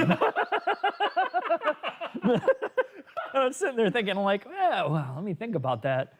The MDX or what? The CX-9? Yeah. Used MDX or new CX-9. And they're worried about reliability. Oh man, the MDX is gonna last forever. I feel like I'd rather drive the CX-9 over it because I hate the drivability of the old MDX. But But the new I don't know. The MDX, it's a V6. I would get the MDX, man. I mean, you're getting a better interior, I think. well, You have a what about the real- infotainment? Like the dual screen garbage. I hate it's garbage. It's horrible. Yeah, it's not great. But it's hard to recommend like a CX-5, CX-9 solely on infotainment. No, I'm Because not in every saying- other metric, I'm not the s- MDX is better. I just feel like the CX-9 is kind of like doesn't feel as generic. But if she's even though it is. concerned about all-wheel drive, SH all-wheel drive is dramatically better. Than Okay, fine. Just get the MDX then. I'm tired of like I'm arguing. beating you I'm, up I'm over tired it. of arguing about it. You know, everything with you has got to be Acura. Everything's got to be a premium brand with you. Some Yeah. people don't want premium. What do you mean? Mazda's only thing is Yeah, premium. but the CX-9 was before they went premium. Is it? Yeah, they stopped. They didn't Takumi craft the CX-9? No, I mean the CX-9 was before like the crazy Takumi outrage. All right, so this asshole, we're on like an engineering call with CX about the CX-30 Turbo, and it's dead serious conversation. He's like, "Oh, how will this help me take me and my affluent girlfriend wine shopping or some ass?" What did you say? No, exactly? it's the press call. So they get on and you can ask the engineers and like the product people about their new cars. So that was about the CX-30. And the CX-30 Turbo it's a CX-30 with a turbocharged engine on it. Essentially, that's all it is. It's a new trim level with a turbo. So they haven't done a whole lot to it. So they got to launch it properly and explain stuff. And as it turns out, you know, like they're pretty straightforward about it. So I asked the question, and Dave Coleman's just like, yeah, dude, it's faster. I'm like, all right, cool, easy enough. So I just asked him, like, the commercials with the CX-30 show a very high power couple in their CX-30 building a wine and cheese shop. What type of business can I open with the extra horsepower of the turbo? And I think they realized quickly that I wasn't serious, but So Justin, Drew, and Dave Coleman at this point know us fairly well, and I think they just know that we're assholes. yeah, they're just like, why is this guy on this call? I thought we fired him. He doesn't care about our premium craftsmanship. So anyway, just get an MDX. Frankly Cars for $5. Hey guys, love the channel. If you had to pick a car from this list, what would you pick? Second gen Viper GTS, Lotus Esprit V8, RX-7 FD, or Mark IV Supra? Oh shit, Man, all those cars are amazing. that's a hard one. That's a really hard one. The Lotus Esprit does things to me. Yeah, but you know, You know it's not can you gonna imagine doing anything to that car? Yeah, I mean, it's all not of those gonna are run. I'm all just of gonna those are look going to at it. have some problem. I mean, I'd probably do RX-7. I think it's the coolest car. We but are doing a video on the RX-7 next year. okay, good. Let me know when that happens. So you can call in sick. So I can not be here for that. No, I mean the RX-7 and probably that Supra and that. So RX-7, Supra, Viper, and then Lotus last. That would be the order. Yeah, the Lotus to me is the coolest, but will be the most expensive to own and probably be broken the most. Yeah, that's one you just find one that's like museum quality and just stuff it away. I wouldn't drive that. You know, there's an Esprit in Crystal Lake. Yeah, I know, I see it. Yeah, it's parked outside. Yeah, he doesn't care. Jay's F. McMinnis for $20. Thank you for the $20, Jay. I'm looking for a reliable daily that isn't a snooze fest. Have about $15,000 budget. I need 4 doors, room for baby seats, since I'm a breeder and would prefer a manual. We'll be driving autocross and HPDE. Thoughts? Oh, shit. $15,000, 4 doors. So you're looking at, has to be reliable. Subaru, done. It's not reliable, though. What are you kidding? For doing every single person I know who owns a WRX, who then took it HPDE and autocross. For 15,000, what are you gonna get? That's 4 doors that you can fit a car seat in, that you can use as all your shit. Bear with me while I think about Golf. this. Okay, yeah, here we go. No, I'm not going to say reliable. I Honda Civic SI. Yeah, probably SI, SI 4-door. Focus, ST. For 15 grand. Yeah. Focus. But yeah, that's not going to be fun to drive every day, though. The ST is rough. Yeah, you're basically stuck with an SI. I mean, knowing the age would be optimal for this because you have a lot higher tolerance for dealing with shitty riding cars when you're younger than... Yeah, if you're in your like 20s or 30s, you'll probably be okay with a Focus ST, but as soon as you hit like 30-something. high 30s, you're done. Yeah, you're like, nah. I don't want to ride in this fucking shitty ride for no reason. I mean, yeah, so I would say WRX, if you can find one for 15 grand. That's the other part. Every single WRX for $15,000 has like a pre-installed vape vent, stage 15 tune. Right. Yeah, I guess you're right. I would personally, I would say like an SI. I think that's the best bang for the buck. You get a limited the world's slip. nicest 8th gen SI. Yeah. Like the nicest. Yeah. 8th gen. And you still have money to screw around, and you could put an intake on that you could hear like three miles away. We're shooting an 8th gen SI this weekend with an intake. It's going to be tremendous. Oh, well, there you go. Perfect. I guess that's it, right? I mean, that's the only thing I can think of. E39 M5 came in the comments, but it's not going to work, right? No, it's not. Yeah, I wouldn't even go there. We got 10 minutes. Oh, fuck. What can we? How many more do we have? have? A lot more questions. Oh shit. All right, I'll speed through these quick. Okay. CHL for $5. How many classic Franks can my DSG TDI wagon tow before the trans melts into kraut juice? I need to know before my next prostate ceremony. Thanks. Don't get more than 300 pounds of wieners in there. And don't put more than 150 pounds of sauerkraut, because if you have a leakage of any of that sauerkraut in there, you're done. Next. Dasul J, thank you very much for the $100. Thank you. Thanks to everybody. It doesn't matter what you're putting in. Substance FRS. Substance the FRS garage work. Stayed for the medical advice. EverDrive has a Sega Solution ROMs loaded into FPGASs. Essentially becomes a cartridge. The Miata series was extra rad. Like I said in the last time, good health to you and your family. Patch your CVEs. Dasul. Thank you again, man. Thank you. Yeah, I'm not going to talk about the Genesis stuff much more, but there's so many new cool solutions to play like all these games. This guy calls me like 3 o'clock in the morning. He's like, my Genesis, dude. Looks so cool. It's so cool. It's so cleaned up. Whatever. I mean, it's nerd stuff. Jabrani for $5. I have a Minty E36 M3 and E46 M3. Should I flip both and get the F87 M2 CS 6-speed? Arguably the true successor. I don't know. That's all you, dude. I don't know. E46 M3 is pretty amazing. And I don't like the E36 M3, but I'm at least the US spec one because it's not really a real M car in my mind. The F87 M2 CS is supposed to be tremendous. I just, you're giving up all the analog feedback and a lot of the sound for arguably objectively a better car. So it's up to you. I thought the M2 was amazing. Mark didn't like it as much as I did.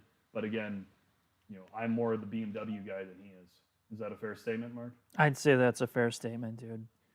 Eric Robertson. Any idea when you'll get the new BRZ? I think we answered that already. We're probably going to get the 86 before we're going to get the new BRZ just because the relationship with Toyota is better than Supra. And you can guarantee that we will get engineering support on the new 86 video. Don't know when, though. Imagine probably by the end of this next year. Roll Tide 1785 for $5. Will you do any more tech videos? I'm hoping to build a PC here shortly. What kind of setup would I need to play Flight Sim 2020 in ultra settings? Ask Chinface. He'll answer in the chat. But arguably, we are doing more tech videos. We are pushing to do 3 videos a week. That's actually why we're doing the live stream this Wednesday. is we had technical difficulties and our Wednesday video is not coming out, but you can you'll see more tech videos guaranteed. We're going to do some stuff on monitors. I might try to do some stuff on GPUs, all that other fun stuff. Is that a fair statement, Mark? Yes, I would say so. I for building PCs, it's very simple. You figure out how much work you want, how much money you want to spend, how much time you want to do dicking around, and what your overhead is always going to be your GPU. I mean, for modern games, it's all about the GPU. But Chinface should be able to tell you, Yeah, like, Chinface helped me build my computer. He's a tech god. for me, I just just want to spend $15,000. I want to spend something that somebody comes out same day and fixes because I don't want to fucking dick around with stuff where I anymore. have problems still. Yeah. Free Steve for $5. All these phone makers are stupid. No charger. All have done display cutout as lazy way to go bezels. Just watch some gadget guy. Good advice on the iPhone. Get the S10e. Yeah, that's probably makes sense. I don't see the thing is I don't like big format screens. It takes more space up everywhere. It doesn't fit properly, and then you got to jam it in your pants, and you're walking around like I'm already used to dealing with like 16 inches. I don't need a 7-inch phone in my pants taking up even more real estate. So, the concept of these ultra phones don't do it for me. So if I could find something in like the 5-inch range, it's less to like stick. It's harder. It's easier to get it in like tighter spots, especially in the car. God damn. Brian Vance for $5. More fun to drive on the street. ND Miata 2021 Supra or GT350? GT350. What's the other one again? I just hear it and I don't care. 2021 Supra or ND Miata? What? There's like $40,000. No, not 40,000. All right, so the ND Miata Club fully loaded is like 35. Yeah, it's a lot. A used GT350 2020 is like 50 grand. The GT350 is going to break. We say this in every live stream. Yeah. GT350 is God's car. If you don't like driving that car, it means you don't like revving out a 5-liter V8 to over 8,000 RPM, and there's something fundamentally wrong with you as a human being. You buy the GT350 You drive under it for 2 warranty, years. sell it when the warranty's almost up so you can get somebody that will buy it. Yes. They give them like, okay, it's got a 3-month warranty left. Enjoy You'll it. sell it Yeah. easier, and then you go from there to the Miata Cup and then the Supra. The Supra is a really good car. Not discounting it. I don't care what all the other journalists say. For 50 grand new, it's amazing. Yeah, it is. It's It's one of the best sports cars you can get for and 50 you can grand. do everything with it. It's just compared to a GT350, it's really boring. Yeah, but you're not going to buy a GT350 new for. Well, they don't make it anymore. Yeah, right. Yeah. So, Hyun Kun Kwan. Wow, I'm in the world's worst Asian. God, you suck. For $10. Love your guys' show. Here it comes. The battery just fucking died. Yeah, they can still hear us, dude. Don't worry about it. He's replacing the battery. It's all right, guys. That's why I said 10 minutes, but whatever. Brian Vance. More fun to drive on the street. Andy Miata. Oh my god. You guys, they can still hear us though, right? They should, yeah. That shouldn't be an issue. You guys still hear us? Let me look in the comments.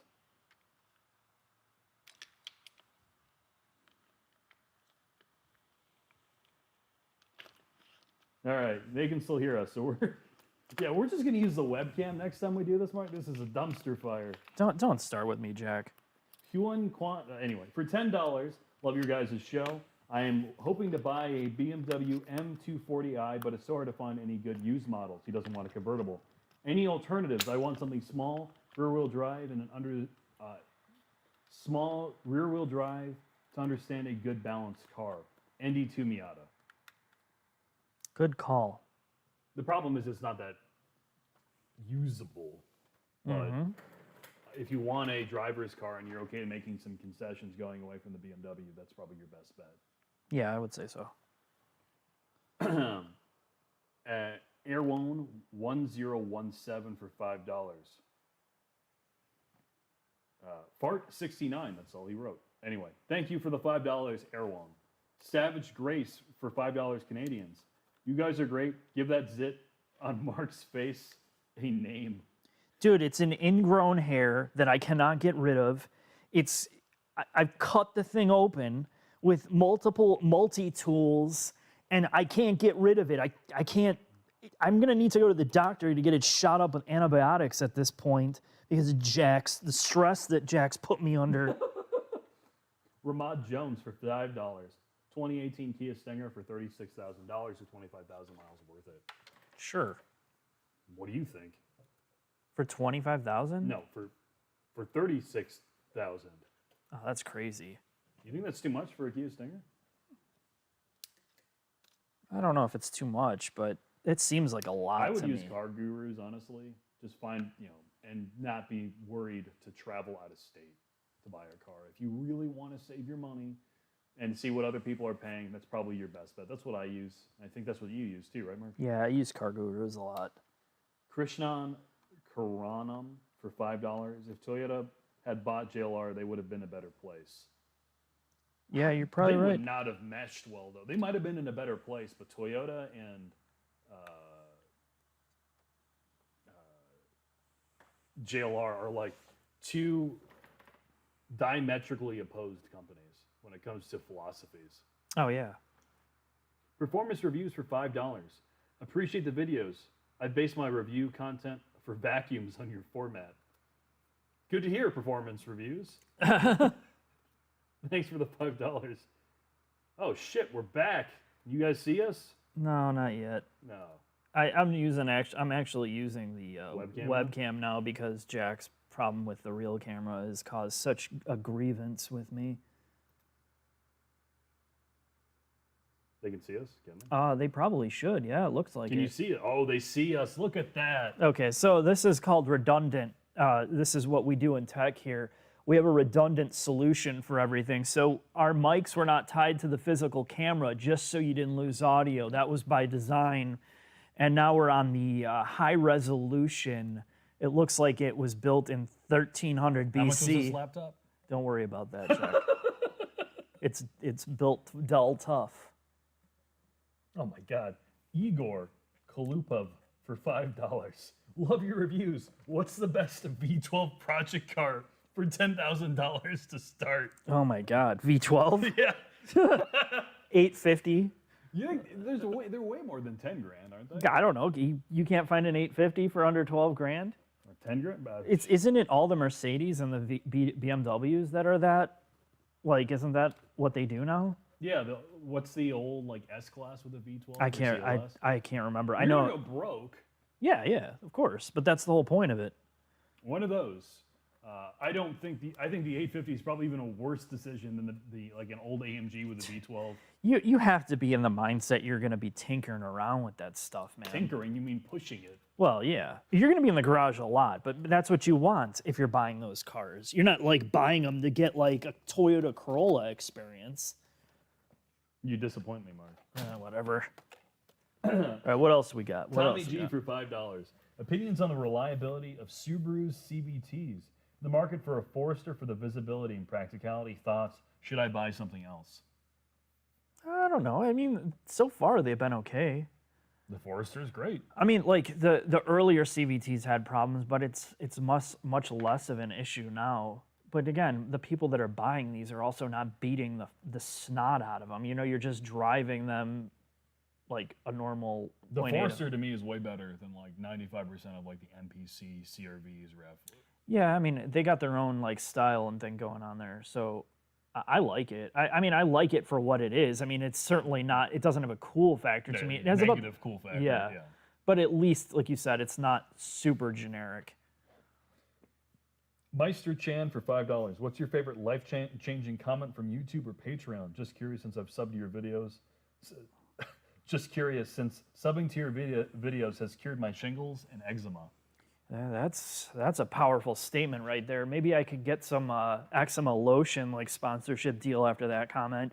I don't know. You know, most of the comments that have been a big deal to me are usually like on the Patreon side. There's a lot of good comments. Most of the time, there's very few abusive or like crazy derogatory that is out to hurt people type stuff, which is shocking to me. It's really shocking that it's not bad. There's a lot of Patreon stuff that comes out or that I've read in the past couple of years that has kept me going doing this. There's so many people that are genuine, like recently, like Dan. Dan is When we spectacular. broke a camera, he just threw us money to replace it because we broke it at the Bondurant thing. Or like Yuka, who showed up in Canada, she's been translating from Japanese to English this audio engineering document that was pulled out of like a white paper that the guy that did the LFA intake and exhaust that he spent years of his life doing, he wrote a technical white paper on how important sound is and his mentality of creating sound from an engine and a transmission in the inside and the psychology behind it. So it's like really technical. So it's hard to translate this to English, but she's put it in a Word document. It's like 3 page long, and she's working on this just for no other reason than she cares. And you know, that says a lot. I say this all the time. Our fan base, we are very fortunate to have the fans that we do, and we probably, you know, outside of we have some of the more entertaining fans in the world. Your sense of humor is ours. Their sense of humor is kind of in line with ours. Some of their comments are genuinely hilarious, and the private messages we get, it does make this worth doing, I think. It does. Yeah, I just got an abusive message on here. I won't repeat it, but you know, anyway, there's. All right. Don't worry about it. Moving forward, Jacqueline G for $2. Thank you very much for your donation. Nicholas Wong for $10 Canadian. I have an EcoBoost Mustang, which I don't find engaging. Worse, an SUV may be on the horizon. Wasn't an engaging SUV or second affordable driver's car like an 86 Miata, etc., makes you feel something? Well, I imagine the SUV is coming because of your significant other. I suggest you run to Mexico. Nah, I don't know, man. I mean, is there an engaging SUV that isn't hyper expensive?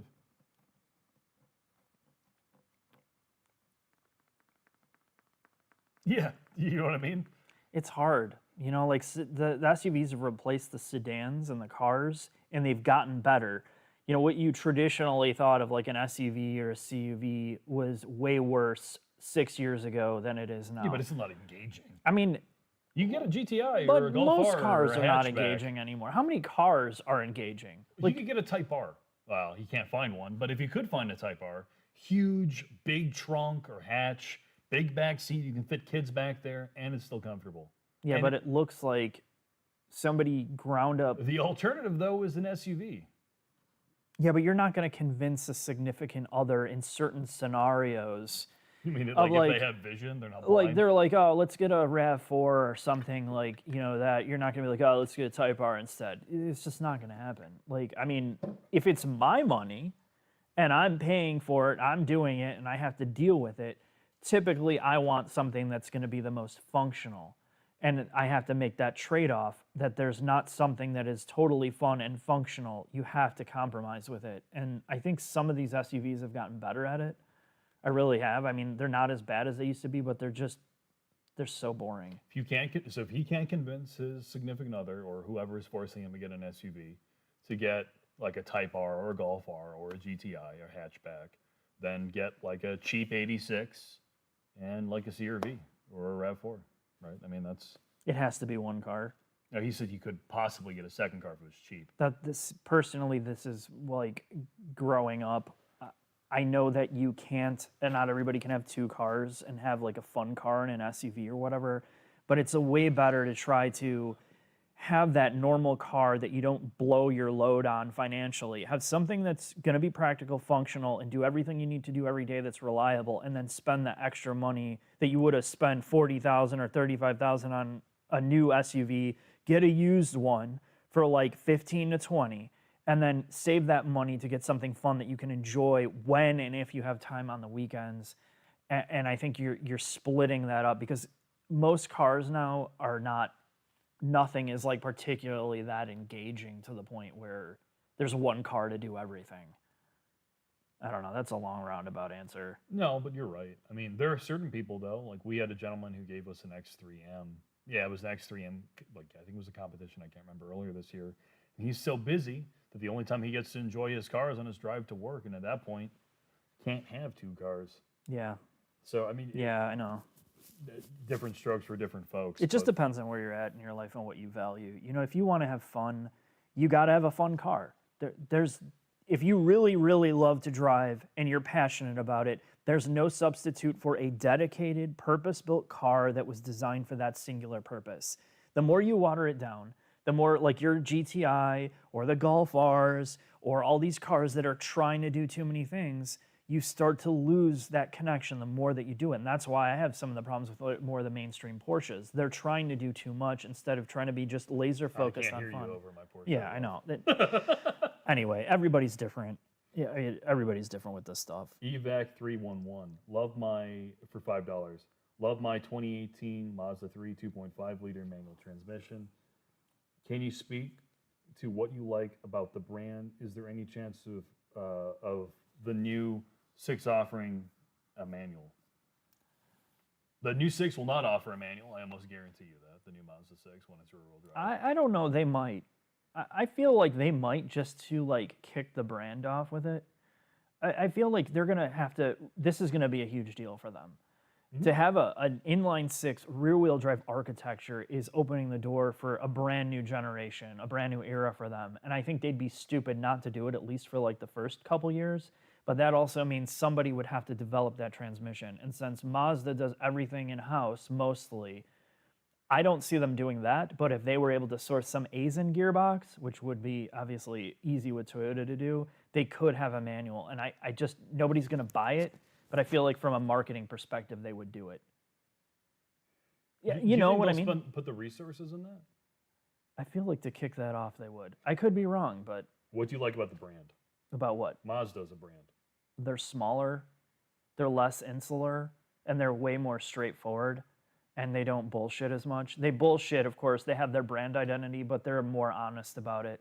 And they're less likely to fall back on the traditional like PR garbage speak that everybody else sticks to.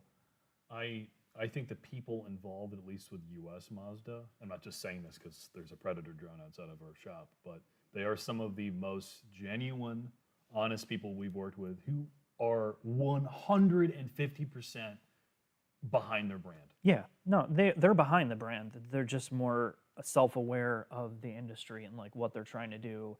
And they don't have to, again, like if you ask a hard question, they will give you a straight answer and not hide behind 20 layers of distilled, filtered information.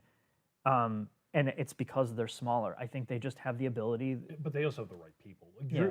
So our lead Mazda rep is a guy named Drew Carey, not related to whose line is it anyway, Drew Carey. And he's one of the best reps we've ever worked with.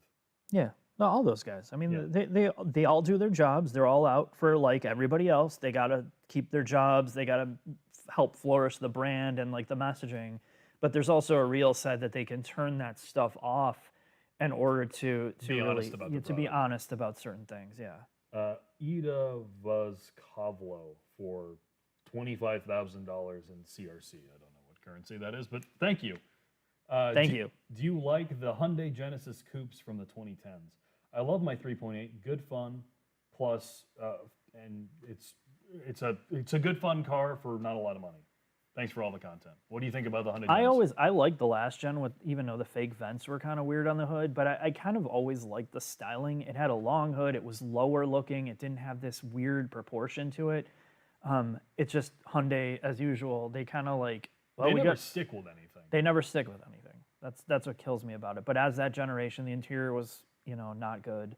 I mean, it was basic, but it was like the Koreans assimilating. Well, what's a sports car? They're like, oh, V6 Mustang or 370Z, and trying to find something. Some middle ground. Yeah. Oh, so in 10 minutes, we're going to stop taking paid questions. So please, Just stop it right now. please, Stop it right now. we have too many questions to go through. Well, I mean, stop putting any money in. Stop putting money in. Yeah, because it's not going to get answered, and then you're going to be so angry. You're going to try to run you off the road. Well, Jack, you're going to run Jack off the road because you wouldn't do that to me.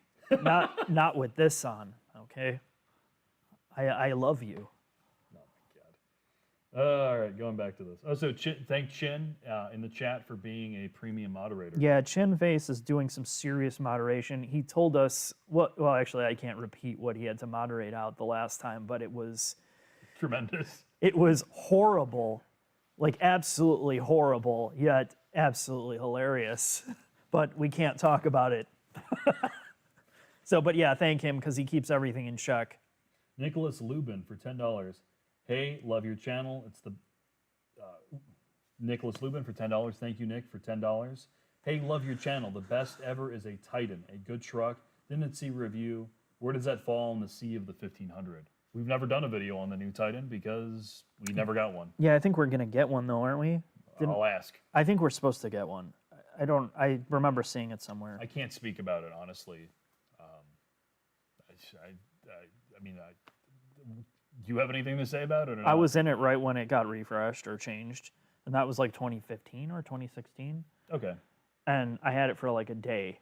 It was Really? one of those, they dropped it off and picked it back up because somebody else needed it. So I like literally drove it to and from the shop, and that was it. Amazing. It's like all the other Nissan stuff. Like it was, they're another brand that's kind of like Trying to find the right. trying to figure out find what their to way. do. Yeah. Ryan Wells for $70 US. Thank you, Ryan, Ryan. very much. Ryan, come on over. Howdy, fellas. Big fan. Any thoughts on the new Golf R? I'm particularly interested in the drift mode. Oh, cool. Oh, cool. Anything that says drift mode. I don't know, man. The new Mark 8 Golf, I know you don't care, so I'm the one who's been paying attention to this one. All the buttons are no longer physical. They're all touch. Cool. I don't know. It's probably going to be objectively better than the Mark 7. Does it have wireless charging? It does. Cool. Yeah. It's USB-C? Yeah. Ooh. It's tight. Can I pair my phone? You can. And you have wireless Apple CarPlay and Android Auto. Can I start my phone from an app? Probably. Oh, cool. Yeah. Can I send various different commands to my car via an app? Probably, I'm sure. Can I change the interior color with an app? Not with an app, but with a head unit. Oh, man, Yeah, no that's the longer car. cool. That sounds like the car for me. I don't know. It's most of the reviews that I've seen so far on the Mark 8 GTI just mean it's kind of what you're expecting from VW as a brand as a whole. Getting away from physical switches, the car's getting better. In every objective fashion, it's better than the prior generation. It's just losing something, I think. How many apps does it have? All of them. I want at least 3 apps. I want an app to open my doors, an app for maintenance. Why just have one?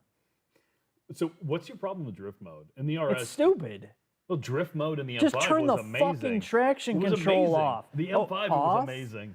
Use my foot, send power to the back. Why do I need to have 20 different ways or like a specific button that's just all In marketing? a front-wheel drive based car, I think drift mode is very, very dumb. I agree. Front wheel drive. It's not all wheel drive. It's all-wheel, but it's still front-wheel drive biased all-wheel drive. Okay, but why not just have whatever? It's stupid. Just make it rear biased and have a fucking mode. You turn it off and you can drive like an ass. It goes into a mode that you know you need certain stability or certain power to make the thing fun to drive. Why? Yeah, I kind of agree with you. I'm holding out hope for the Corolla GR, it being all-wheel drive, and watching all the videos of people throwing that thing around sideways tickles me. Yeah, I'm not excited for it at all. You're not really? No, Why? we're not gonna get it here. You got to hold out hope, Mark. I'm not holding out hope. It's going to be another front wheel. It's going to be probably some disaster. CVT. Yeah. It's going to have CVTs, a twin CVT for each wheel with a battery pack in the car so you can charge your 17 phones on it. It's going to be the world's first car with 10 wireless chargers for you and all your friends. Alexandria Vishnik for $2. Thank you very much for your donation. Gabriel Young for $5. Hey, do you guys think I should buy a 2021 Kia Stinger GT2 or wait for the 2022 Kia Stinger that comes out this spring? Are they doing a new one? Or is it a refresh? Or is it new? I don't even know anything. I thought they were killing that thing. You could get a GT2 for probably dirt cheap. There's nothing wrong with that car. No. If you got it cheap, there's nothing wrong with it. And at least in the U.S., you can get it rear drive. Yeah. I think that would be a smart move because of the depreciation, and they Or have get it one like a 2020 or 2019 if you get one slightly older. I would just, unless you know something I don't about the 2022. I would just get one older. I Yeah. mean, Kias don't hold their value particularly well. No, So if you they can don't. get out of the initial depreciation curve and get one even older with it's still under warranty, that's the way I would Well, I mean, you look at what Genesis and Kia are doing, like, it's going to be an evolution of like the G70 on the new G70 platform, but the new G70, as we found out, is carrying over the 3.3. So they're not like giving it a bigger motor. It's going to be a carryover drivetrain. So it's not like the Stinger is going to be some like groundbreaking thing.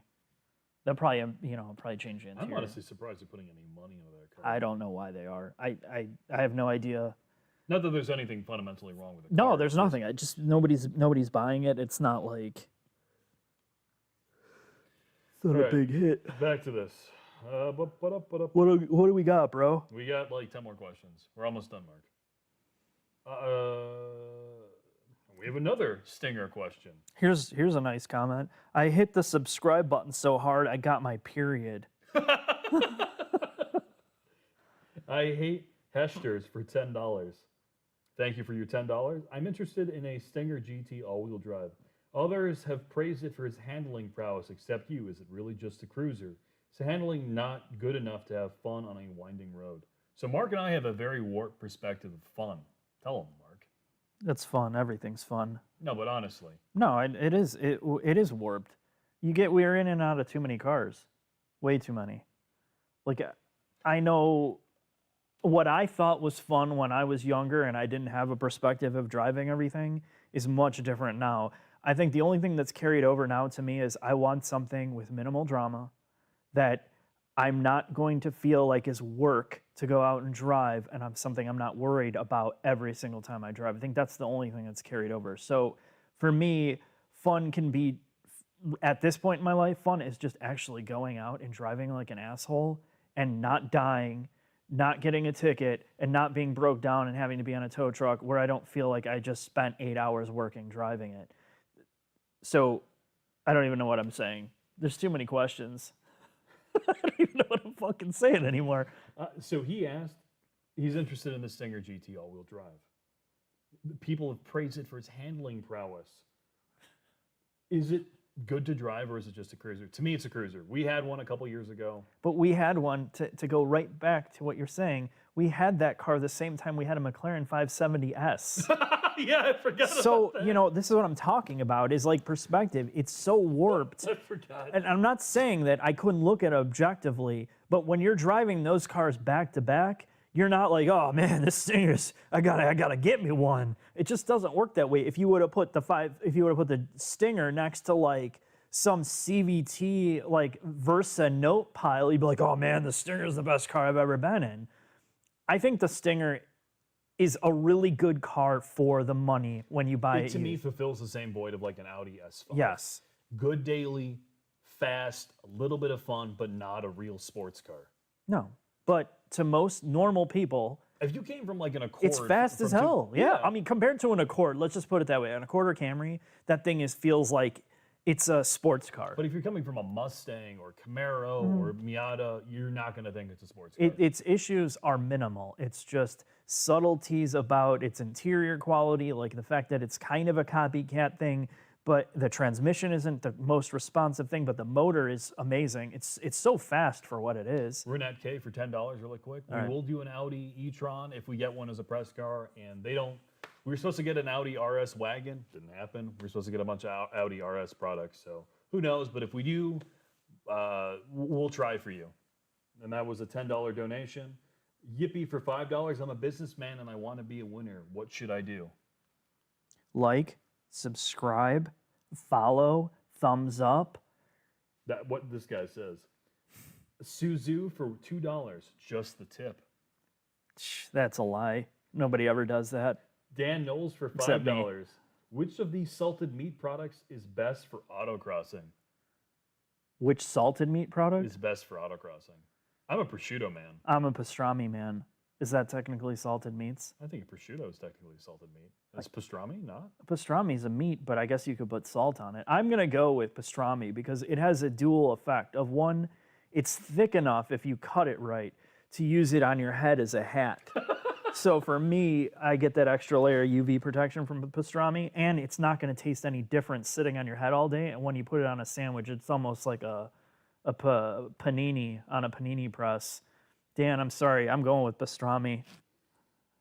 Felipe Alvos for $10. Hey guys, I love your work. I have a 19 GLI 6-speed. It's fun.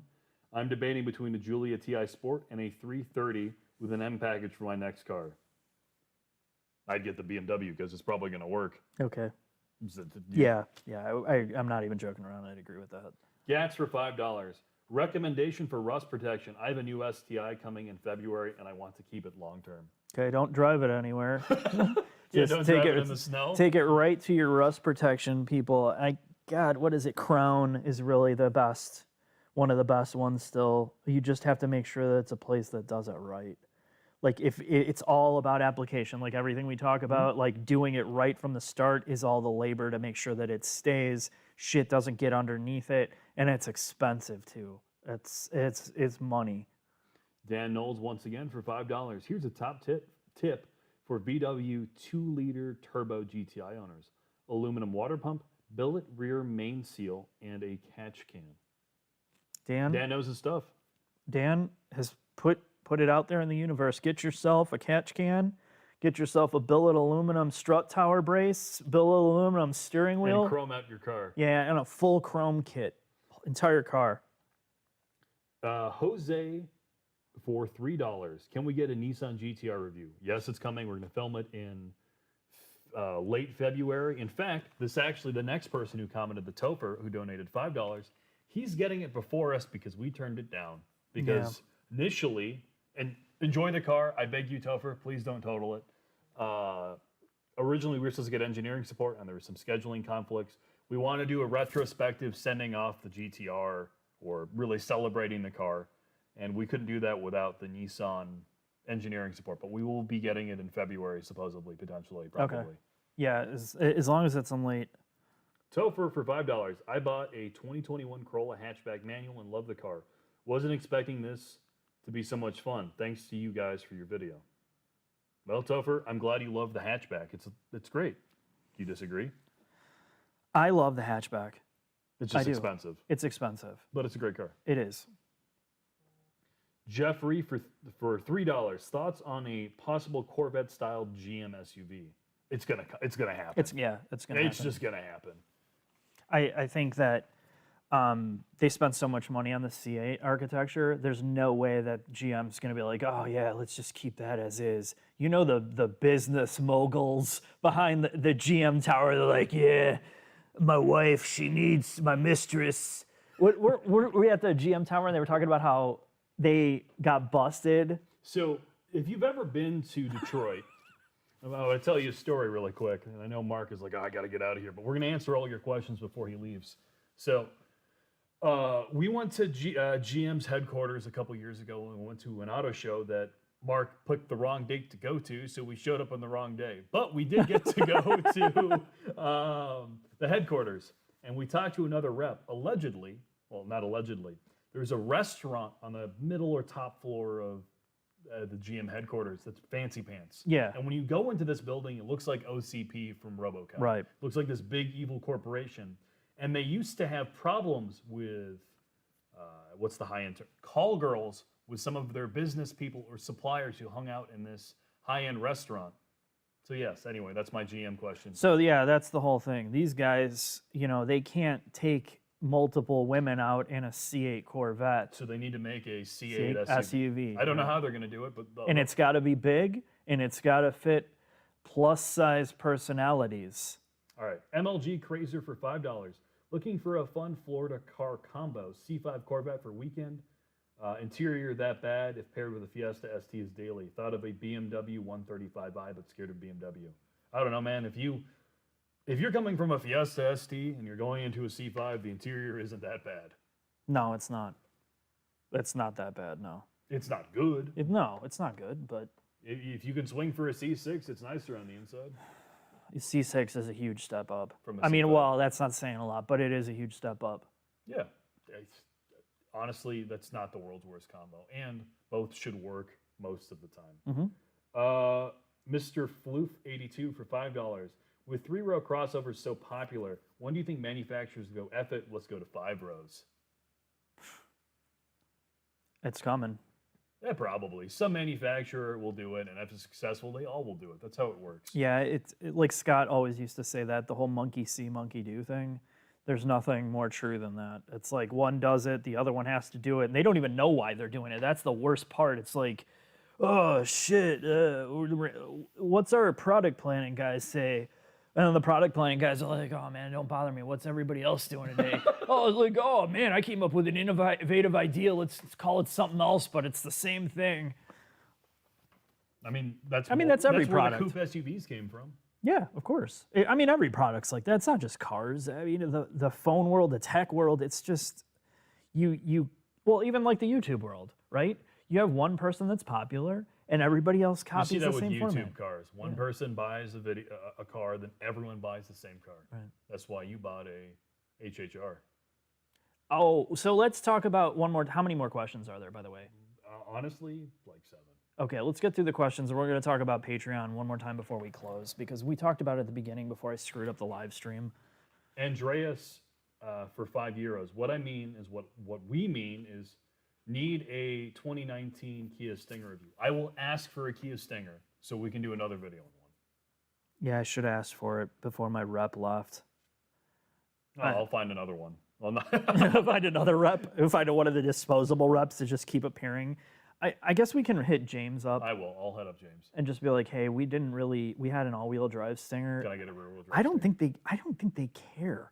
I don't think they're gonna want to spend the money to put that in a fleet when nobody's buying it. I'll pull the John Business move. Just for you, I will be John Business and try to make a value proposition. All you have to say is it's probably gonna sell one car, maybe 2.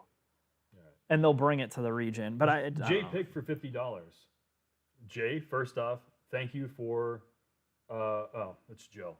Joe, thank you for the $50. Joe.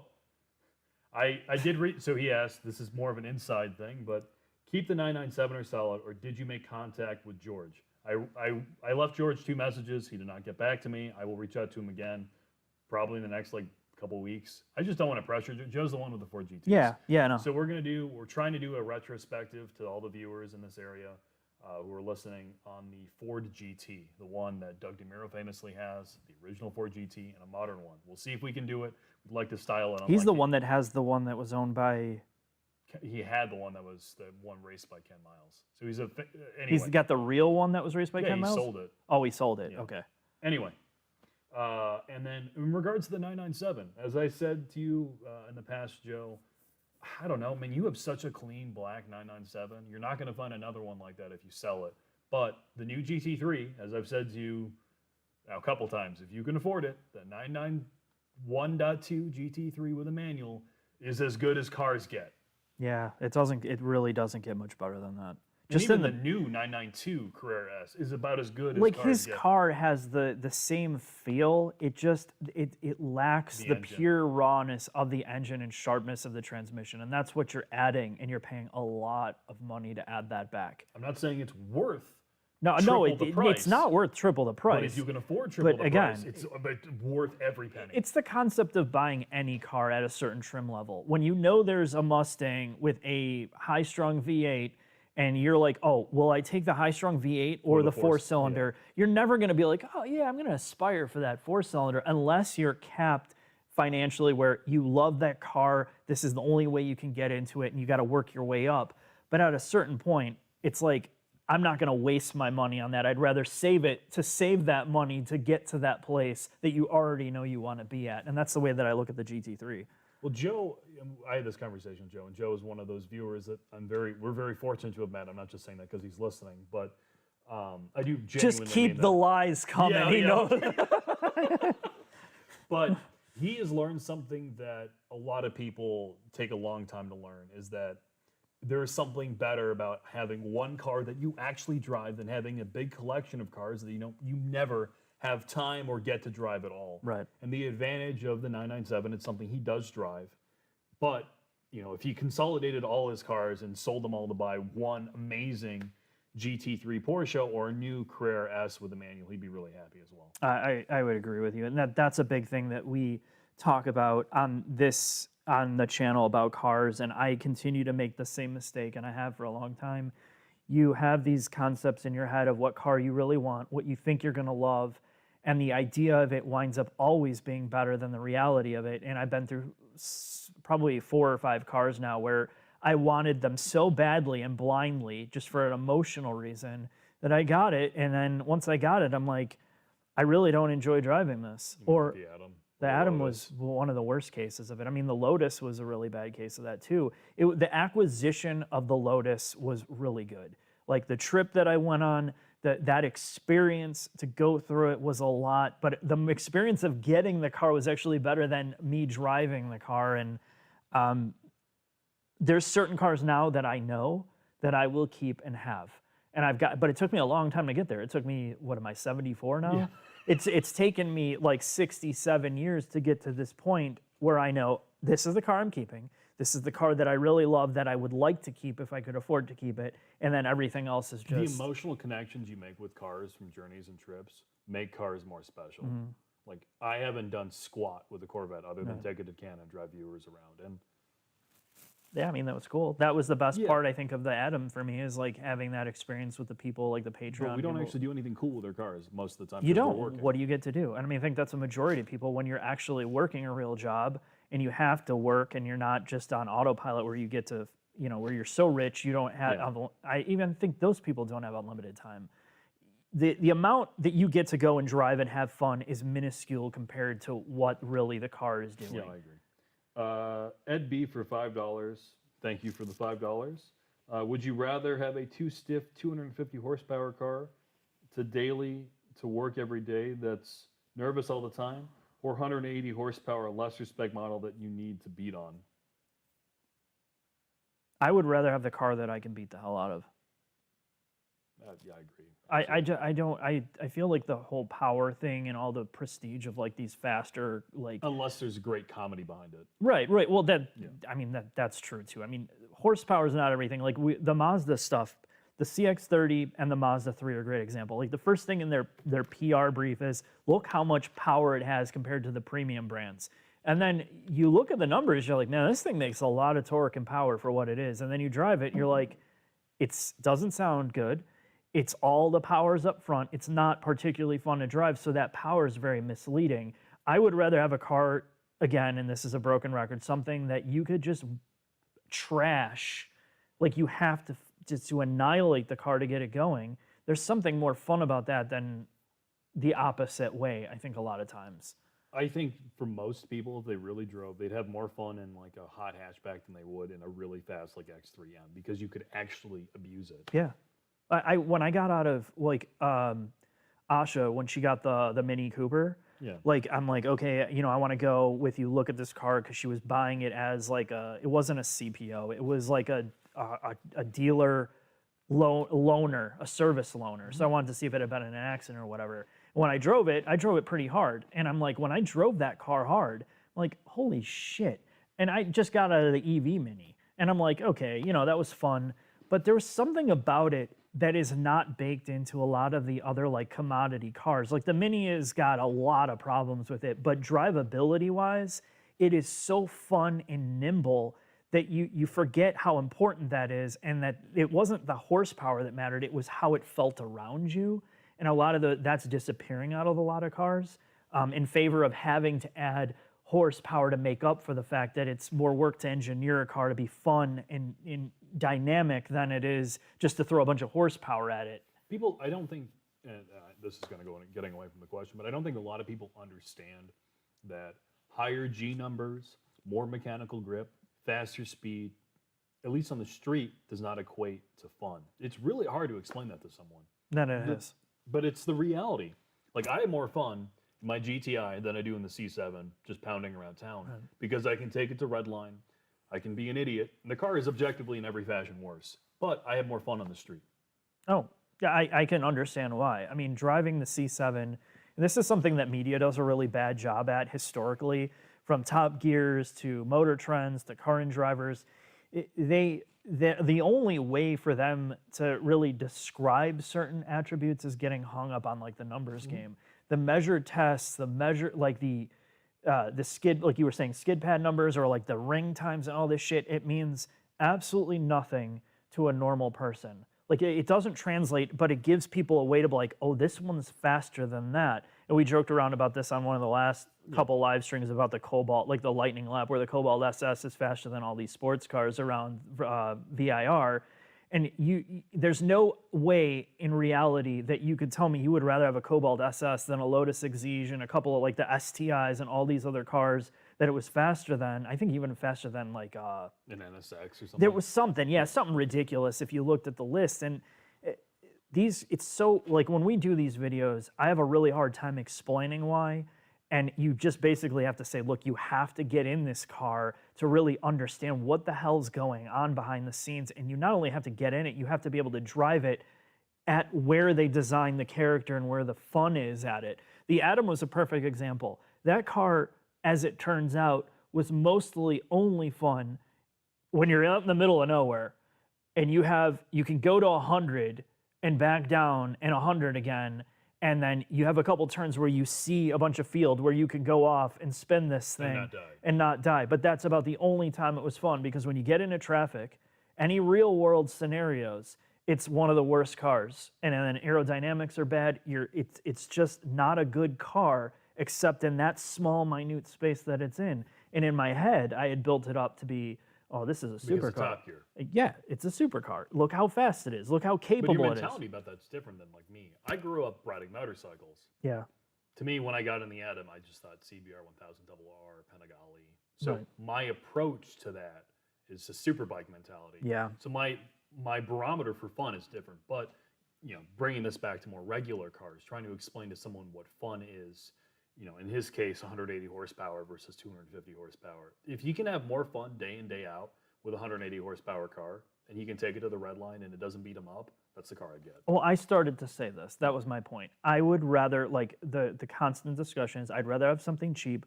I will take that S2000 that I have sitting in the garage, even though it's the slowest thing in modern standards. I will have more fun in that car than 99% of any other car that we've driven, and I would rather keep that. If you said, Mark, I'm going to give you a GT350, a GT500, a McLaren, or whatever, if I was going to own one, I would keep that because I can have more usable fun and I don't have to worry about it. And that there's so much to be said about that part of driving and car ownership. Yeah. CP361 for $5. Enjoy your show. Well, thank you very much for your donation. We do appreciate it. Krishna for $5. Do you think requiring separate license for manual cars will trick people's egos into learning to drive stick? I think it will have the exact opposite effect. I think even less people in the U.S. will learn how to drive manual.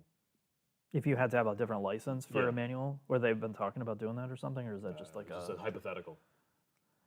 That's a really long discussion. I feel like the licensing system should be completely redone. But do you think it would make more people buy manual cars? No, I think it would. I think you're right. It would make people buy them less if they had to go through an extra step. Yeah, people are lazy. But it's only an enthusiast product now. It's the manual transmission is only It used to be for cheap and enthusiast, and now cheap is CVT. Right. Yeah. Robert Hickman for $5. Does Lexus know their infotainment sucks? Yes. Yeah, they do. But they won't fix it. Let's just put this out here about most brands that have U.S. divisions, the Asian companies. They don't really, like the American side does not do a majority of the development, like the actual development work. Lexus is not, or Toyota is not doing their infotainment design in the U.S. And if they were, it would be completely different than what it is. And I don't think that the one hand is talking to the other, because the rest of the market, like the Japanese market, sees things differently there than we do here versus what we want. They kind of want just that industrial style, industrial look and feel, and that's what they know. And then the Japanese culture is just like, cool, we're going to take it. Here, we're tech, we're like over the top with this. Here now, gone tomorrow when it comes to our tech. Yeah.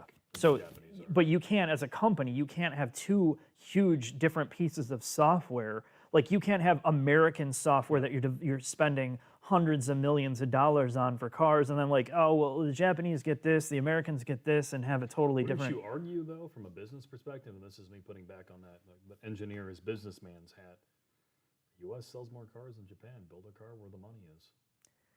I mean, they do. You have the Camrys. No, but the infotainment is what Yeah, I don't know, man. I don't. I just don't think they're not a tech focused company like that. They know it, but I don't think they have the tools. That's what I'm saying. I don't think the American division has the pull or the say to be like Toyota, Akio Toyota, like our infotainment sucks. You know, figure it out. Yeah, you just fire them. It'd just be like, yeah, get my security, my special forces, and get this guy out of here. I mean, I don't think they're that crazy, but If I was a high power executive at Toyota, right, they are the perfect brand to partner up with someone like Google or Apple to do their infotainment, or Microsoft to do their infotainment. Right? They are in the perfect spot because their infotainment's garbage. So if I were them, I would throw it out and go with a brand that knows what they're doing. you're telling me a Japanese company would come to an American tech company to do that? No, but again, if I ran the business, Yeah, that's what I would do. It's more like they're going to go to Sony, Hitachi, Toshiba. You know, they're going to go internally for that type of stuff because that's kind of their mentality, right? It just seems like a bad idea. I don't disagree.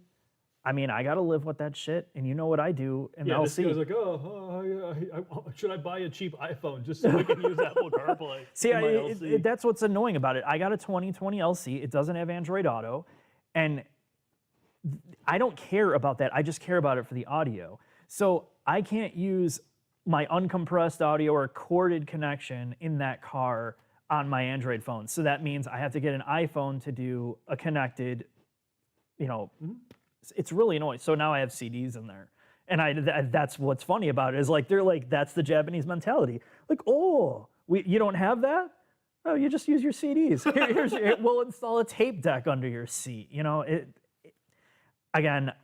We have one last paid question. Okay, sorry. Corey, for $10, thank you, Corey, for the $10 donation. What are your thoughts on the 2022 BRZ/86 with the larger 2.4? Great. You More think- power. It's naturally aspirated. It's not the engine you want. I mean, you're not going to get excited You by think that the engine motor. will be smoother? It should be. You have more torque. They've figured out some friction reduction that they had implemented in even the last one. It should be freer revving. I think tuning should be better. The torque gets rid of that low end weird shit that they had going on. I'm sure it's going to be great. I mean, all it needed was that extra 30 horsepower, which it should make. And then, you know, obviously the aftermarket's, you're going to have a stage 5, like. Winning tune? Yeah, the winning tune on corn juice. And, you know, you're going to have that car at somewhere. I'm really excited to see what they're going to do. What's the horsepower on it? What's like the 2.4 make? Do you know? That's 500. No, isn't it? What was the last look one? it up, 200? The last one was 200. So this one is probably like what, 220? I'm looking at it right now. I should know this, but these 4 cylinders, I only care about V12s. Oh my god. 228 horsepower. Okay, so it's gonna make probably closer to like 195 wheel horsepower. So That'll be at a good point for fun. Yeah, absolutely. I think it's gonna be a really good car. It's gonna have some of the same issues that the last one did, but if they keep the price where it should be around like 28, I think that's where it is now, or 27 or 28. I bet you it'll be base. in the low 30s. You think so? Yeah. I mean, even that, like if you can get one for 29, that puts it at like where the ND is, and it should be faster than the ND, I would think, with the extra power bump. And then his next part of the same question is, I need a weekend track car with 4 seats under $40,000. So if we're going to play the used game, if you can get like a car maxed M3, that's what I would do. Yeah, the M3, that, what is it? What generation? F80, the one we did. Yeah, the F80 is pretty incredible. It's a good car. It's not like I don't love the car. I mean, it's like asking me, do I love like a ham and Swiss from Subway? Like, it's going to satisfy you, but it's not like... It's not award-winning. Yeah, it's not... I mean... The 4-door part or 4 seats, like usable 4 seats part makes it difficult, but RCF. but that's not a good track No, car. it's not. If you're gonna thrash something around, Get a used M3. Yeah. Used M3 with a warranty, 4 doors. 4 doors. Yeah, The DCT is good. The manual is even better. It's fast as hell, it's really fast. and it's okay fun to drive. And the chassis is It's just got that BMW thing, man. I can't get over. I mean, it's a great car. Yeah. out here. At I least, wish there was more options. You know, like you're starting to get to that place where there's just not a lot of options for fun cars. But the part two is the track element of it too. Like the M3, there's that crank hub issue with whatever the motor is called. But you know, if you get that addressed or you have a warranty, you know it'll probably be pretty good. So anyway, So, that's yeah. all the paid questions. Oh, and Talakan for $5 Canadian. He said, "R.I.P. Wall Street bets." Yeah. R.I.P. So let's readdress Patreon one last time. So we are redoing it. Chinface and I have made a Discord that's going to go live this weekend. The Discord will be paired directly to Patreon. The real push for that for us is you'll be able to see all the project we're working on. You'll be able to ask us questions whenever you want, and the community element of this as well. We want it to be easier for you guys to interact with one another in a, let's call it a community setting that's more friendly. Yeah, and the Patreon stuff, to my own problem is I can't keep up with all of this. I finally started answering Yeah, questions so I on have Patreon. Jack, like now I gave him access to the Patreon account so he could like actually monitor the stuff. So it's going to make it easier to have that. And then obviously Chris is going to be on the Discord side. He's and Chinface. Chinface, he's the moderator for this. So he's going to be able to help out a little bit. And then, you know, they're setting up bots. And then did you do a custom bot or no? Yeah, it's a custom bot to basically do basic levels of moderation so people can't spam shit. But again, the joy of it being related to Patreon is it does keep some of, I'm going to sound real elitist, the riffraff. Yeah, but the people that are on the Patreon stuff, they're there because they want to see the core mission of what this started as continue. And that is trying to be more transparent on this side. Not be entirely bought and sold. Yeah, and have some like, I don't know. I never have wanted to overblow this as like we're not doing God's work No, here. God, no. You know, this is car stuff. It's enthusiast, hobbyist stuff, and hopefully helping people, normal people, buy real things, trying to make a better decision while it's still on their own decision to make. I just want to be more honest with people and more real and less fabricated or robotic in this whole thing. With certain brands, you know, we've had to pull some of the fun element out of it. Yeah. In exchange for getting engineering access and making it factual. Right. So when there isn't a lot of fun to be had, and you'll see that in some of the videos, we just take a real engineering focused approach because we have to. Yeah. But that still adds value to people. But I don't want to be in a point where you and I have to basically read PR nonsense. Yeah, and sometimes it is sometimes it's a really slippery slope. So to do some of these fun projects or fun things, and I commented on that Camisa video they did with Haggerty. So Haggerty is the insurance company for like classic cars and stuff, and a lot of people have no idea who they are. And now they're putting a big amount of budget into. They have a ton of subscribers on their YouTube channel, but now they're paying like big name creators to create content with it to drive traffic to bring awareness to their channel.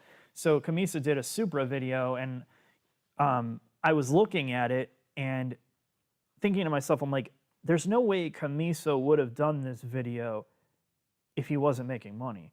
So, you know, to hire the photography, hire the videography, the cinematographer, the editors, all this stuff. Probably $10,000 for a single video, if not more. At least $10,000 to do something like that. And, you know, for us, like when we do some of these special projects. Oh, it's a nightmare. But it's you and I. I'll draft my old man who's retired, and Chinface will help us. Right. And that is the whole crew. Right. Literally what you see here. Yeah. This poor bastard's editing all the time, and I'm freezing my ass off with a camera outside. Right. So the Patreon, to circle back, to make these projects work without going to the corporate, constantly feeding into the corporate like paydays, the Patreon helps fund these projects. And believe me, I still sometimes like, I told Jack's like, well, what if we did a couple corporate things? And I'm sitting here thinking, I'm like, even if you paid me $50,000 or $60,000 for some of these, and it could be like a half a year's or a year's revenue, I don't want to spend like 3 weeks just breaking I my, understand you know, that. like some of them, like I have to be passionate about some of this stuff at this point in my life, or I can no longer like even the money's not a factor. I just want to enjoy, and otherwise it doesn't come across. So But the point of some of that corporate stuff is it's not related to specifically right, our right. channel. Some of the corporate stuff can't, and I think that's where it's good because you separate the channel and a supplemental in revenue stream, which Jack is trying to. He's like, you can't make money just being a creator, which is true. You have to look at the business side, and I've always just it grates on me so much because I don't want to have to do that, but that's the reality of this shit. That or we have to sell out, which doesn't help these No, people that's at all. not what this. Yeah, if I'm going to sell out, then I'm basically defeating the whole purpose of why I started this. So this whole year is about that balance. So the Patreon funds these specialized projects. And we're doing merch finally, but most of the merch for us is really because you guys have been asking for it, and There's already merch. There's already merch but on we don't Redbubble. push it at We all. don't push it. It's in Australia through Redbubble. So there's a whole bunch of like, the currency conversion. There's make like lost. $1 a shirt. I mean, Something it's ridiculous. stupid. It's like just there That's just why to we're be going there. to Chicago Auto Pros. They're local. The shirts will be made here in the United States. Chicago Auto Pros is dealing with the website side of it. The warehousing, the distribution. It's just, hey, you want a shirt, you go through them to do it. And then it opens that door of like, hey, we have a partnership with a local business. We've been helping them. They help us. Now they can handle their warehousing, which who knows? I think what their goal is to try to warehouse and move product as well, which we don't care about. I don't want to. The last thing you could catch me do is like Selling. go to a UPS store, create an account, and like ship stuff out and package it. I'd be on the rafters like hung because I can't. I'm not that type of person. So at least we have the option. If you want to buy a shirt to support, then we can give back to charity because that's one of the things that I've always wanted to do with some of this income is give that back and also supplement like Chicago Auto Pros. Then they get a revenue stream and potentially get more clientele into their store or more creators to help them with their warehousing, build out and scale out their business. They're physical. We're not. They need that physical infrastructure. We don't. So that's where, for me, I can stomach some of this stuff if I have a justification other than, yo, bro, check out my gear. I just jumped my truck and yeah. totaled it. Here, buy some T-shirts. Right. I don't want to get to that place. But that said, as we talked about in the beginning, and this is the closing part, the Patreon will have 2 new tiers. And Jack kind of like grumbled when I said this, but I'm going to just see what happens. There's going to be a $500 tier and a $1,000 tier, either one time or monthly. And there's going to be probably only going to take 16 to 20 donations to fund our next project car, which is the Murano Cross Cabriolet. I want a purple Murano with beige interior and a tan top. We are going to only drive it with the top down. You're going to get your name on the car, and we're going to take it off-road. We're going to do a track time to put it to the limit, and we're going to test the CVT. We're going to do every drive-through test that you can every douchebag thing that all like the like supercar bros do. We're going to do with this thing. I'm going to street race everybody. I'll probably be in jail with this Murano, that V6. Well, when Mark dies, so one person did pay for a question past the cutoff. The cutoff, all right. But I will answer it. All right. Big Ticklers, because their name is premium. Okay. For $20, I want to bet with my wife. Which car should I cross shop a C8 Z06 with? Keeping my Beater S2K and Subaru Outback. A C8 Z06? I don't even know. Say the C8 Z06 is 120,000. It's going to be 120 at least. You gotta get a 911. That's a pretty boring answer, isn't it? GT3. What kind of GT3 are you going to get for 120,000? Yeah, good point. Like Yeah. a 25-year-old one, a fake like body An kit. Evora. Yeah, I'd look at an Evora. What's the other one that would be good? What about 718 GTS 4-liter. Yeah? What about a Mercedes AMG GT? You could get one used. Yeah, that would be a very interesting car. I know Audi R8s now too. Yeah, R8. What about a used NSX? I don't know if they're that cheap. I think they're like Would 130. you get an NSX over like a C8 Corvette with a V8 that probably either has turbos or revs really high? Probably not. Yeah, there you go. Yeah, I mean, you're talking about vaporware. I mean, it could the be. C8 could be 500,000, 200,000, 120. I mean, have with no idea. GM money, it's probably going to be ridiculous. It's probably going to be amazing. Yeah. But So you I and don't I know. didn't like the C8. So I didn't like the base Base C8, C8. but whoever likes the base C8 in any It's generation. God's car. Did I tell you it makes everything irrelevant? Because Yeah. it does 0 to 60 in less than 3 seconds. Wow, yeah, cool. Yeah, pretty cool, right? All right. Anyway, guys, thank you for sticking with us for probably too long at this point. Thank you for all the donations. Thank you for watching as well. Yeah, thank you very much. Thanks for dealing with some of the technical issues. I think we've sorted this out. Hopefully you've appreciated the improved audio quality of this stream. And I want to give a big shout out to our sponsors today who helped me with Citibank, Bank of America, Chase, and what's the other? A Walmart. Walmart. Yeah, so let me tell you about Walmart. Oh, and Fruit of the Loom. Fruit of the Loom, yeah. And our new plant is getting opened up in Nicaragua today. And in Thailand, we have our new... Line of togas? No, it's our new milk. Oh. Our coconut milk. We're Harvested by monkeys. We're using premium monkey labor to get the coconuts. So definitely buy our stock. We just started an IPO. The big things are happening, guys. Huge things. You want to be on board with this right away. And if you want an autographed, we're going to do this once I get my hair plugs like Elon. I'm going to do an autographed like mat of my hair plug like transition and just do like a day, like a weekly vlog. You can get in on the ground floor of that. But for now, it's over.